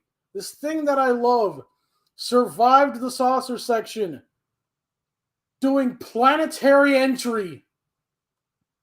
Right? And it's intact. But fuck it. Yes. This is the scene. The crashing sound that Trek fans hear is an example of the Mandela effect. Oh, fucking no! It was a joke. Oh, this is pain. It is retard cut. They have heard people endlessly going over this scene with the Kurleneskos and how Picard trashed it so many times that. No, he didn't trash it. He just fucking put it down and didn't seem to give a He shit. put it down like that. His tone of voice. Give a shit. That's the problem. His tone of voice here in the scene, like he even like 2 seconds ago, like he just like, here it is. Like he was only after the photo album, nothing else. And like the way his body language is working here, he's just like he doesn't care about it, and that's why it's like out of character. All right, so say you're the curator of like the world's most prestigious museum, right? And you have like the Mona Lisa on you on this airplane, and you're traveling somewhere with it, and then you and the plane go down and it crashes, and somehow the Mona Lisa is like spotless, not a single scratch on it. He's like, oh, that's pretty neat. Just fucking put Throw it back in the wreckage, grab your carry-on, and then you go out like whatever. like. Anyway.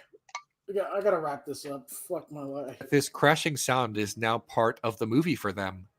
They've heard reviewers and nitpickers and is not. Oh, I wonder who was that. The fact that Picard does not take it with him does. Riker, his trombone will presumably be collected. The fact that we don't see Riker with his trombone in that scene does not. That trombone was probably. I'm skipping this. The trombone was probably replicated. You fucking idiot. Not me. You can just make him out of thin air. People don't have to decide that with you. Is that Picard picks up this priceless artifact? I'm gonna just fuck this. I'm skipping everything. If I see the Kurleneskar anywhere in the next couple minutes, I'm skipping it. Okay, I think we're safe here. Fucking hell. God damn. How long was that? Okay, so we're here at 3 minutes. 25 minutes. Right? 3 minutes on that segment. Long man bad, but I'm spending No, 4 no, minutes. 3.5. Oh god. 3.5 minutes on a joke that Red Letter Media made 8 years ago. That was like 10 seconds long. But long man bad guys. Yeah. Bridge, and then see him walk out of the turbolift in order for us to understand how he got there. To watch him leaves the holodeck, we next see him on the bridge. We didn't have to watch him walk down. I'm skipping this too. Fucking hell, guy. God damn, we know. We know that Picard used a turbo lip.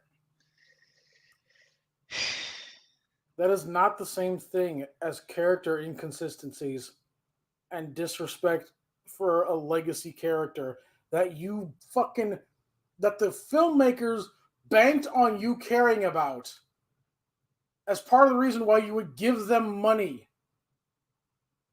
Who cares? It happened the distance that either do not exist Oh, is he just wow. or do not matter, like the speed of a rocket and the distance between the planet and the star. Oh my god, who Star Trek is a sci-fi franchise, heavy on the sci. It takes 8 minutes. 8 minutes has factored the speed of a torpedo has factored in to certain things before in this franchise. Yeah, like I've heard this planet's really close to the sun, or that rocket's going really fucking fast, impossibly so. Yeah, to the point where it's like, oh hey, it went up right in the direction of where the sun is from where I'm standing, and then it hit it. Yeah, also it's very hard to target the sun because it is really big, but it doesn't appear that way on planet I'm typically. willing to hand wave that because of Star Trek technology, but fuck me. You can't hand wave the fact that thing was not going at FTL speeds while it was still in the atmosphere. Also, Who what if it like hit an cares? asteroid on the way Yeah. or some dumb shit? How do you it account for happens that? quickly, so there isn't several minutes of Picard and Dr. Soren just staring at the sky, doing nothing in complete He silence. looks like a while what's that? He looks like Guy Fieri but lost weight. Skinny Fury. Well, like, literally, you could have cut to, like, okay, the rocket like goes up. The rocket was going to Flavortown. Rocks. The rocket goes, but literally, like, make the torpedo slightly bigger, right? And then it does planetary. It escapes the atmosphere. Cut to it in space, just outside the atmosphere. Nacelles pop out, and then it does a jump, a warp jump into the star. That's all you needed for that scene to make more sense. Especially in a fucking series that fucking puts so much stock into being like super scientific. It also could have made a lot of sense if he did this from, I don't know, a spaceship. Yeah, one of them spaceships. One of them spaceships. Where he could actually be close to the star. In some places, almost directly in it. Yeah, but Yeah. Who gives a shit about that? Yeah. Who uses spaceships in a series like Star Trek? That's ridiculous.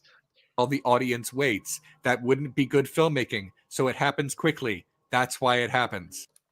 Again, No, because they're fucking lazy. That's why it happened. They didn't. I just. Like, Flint and I just came up with. We are two fucking randos on the internet, and we came up with better ways to do this scene than professional writers that were paid thousands of dollars to make. God damn. Once I wish again, I was for the paid people thousands of dollars that make shit up, man. back, watching an entry in a long-running franchise with an eye toward how it relates to previously established canon is not some wrong way to watch that entry. It's merely problematic in how it's often Shut the fuck up with that word. What does problematic mean? It's problematic to have a brain. applied. Also, if the thing notice how he Again, sounds so literally, angry in this part. literally me right now. you should screenshot that, put that on the StreamYards. Just that face. Yeah, fuck it. Might as well.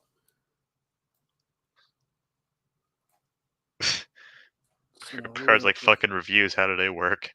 Why are we still here? Just to suffer. I walk a lonely road. The only one that I have ever known. I walk a lonely enterprise. And it's only me. I and command walk a alone. lonely ship. The only ship.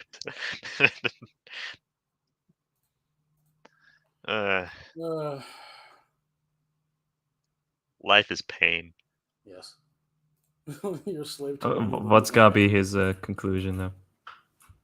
I don't know, but he's getting really angry at this point that people are calling him Yeah. out on his bullshit. The thing you like about Star Trek is the philosophy, then the movie that affirms its overall humanist message is exactly the right Star Trek movie for you. If the thing you like about Star Trek is minutia, then this is the wrong Star Trek movie for you, as it spends very little time dwelling on Treknobabble, and far more on abstract and emotional matters. Shut the fuck up with emotions, Jesus Christ. Emotions are gay. Fuck you. Though admittedly that is only Imagine my being subjective driven by opinion primitive and animalistic experience based instincts. on the standards that I have deemed important and unimportant. Please simply bear in mind that the lens in which you are watching a piece of media and the values you have overlaid on that lens may be completely unimportant, even ludicrous Okay. to others. So like Star Trek 5 is the best Star Trek movie because it's about emotions and like the feelings that I have, and it's about theology because it's about God. Oh wait, is that fucking him right there? Is that what that's this him. fucker looks Yes, like? that's him. Jesus Christ. This is me right now. Just in between this and this. This is where I am. Super Picard Prime. Oh God.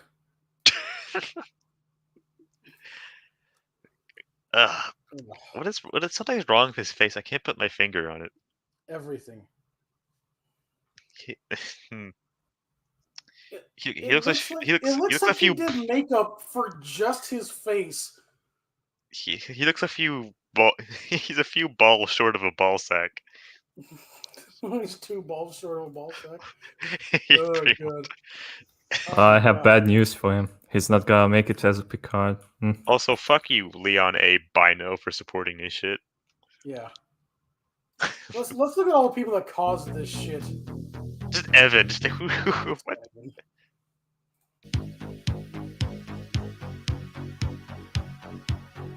Oh no, Crow. Oh no, how could you? All those people. Dr. Crow, you did this.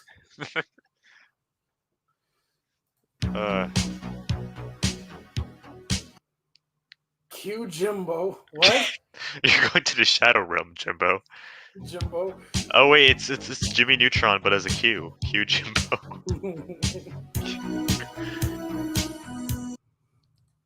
At least it's not that many people, thank God. Yeah, they're probably all giving him $1,000 though. God damn. I need to clean out my CPU after this. Same. All right. All right. I'm expected elsewhere, so we will end this here. Everybody, y'all have a good night. Please don't be Good night. anymore. And forget about Star Trek Generations. We'll end on this face right here. Yeah. This has been us the entire fucking time. What the fuck? All right. Good night. Good night. Live long and prosper.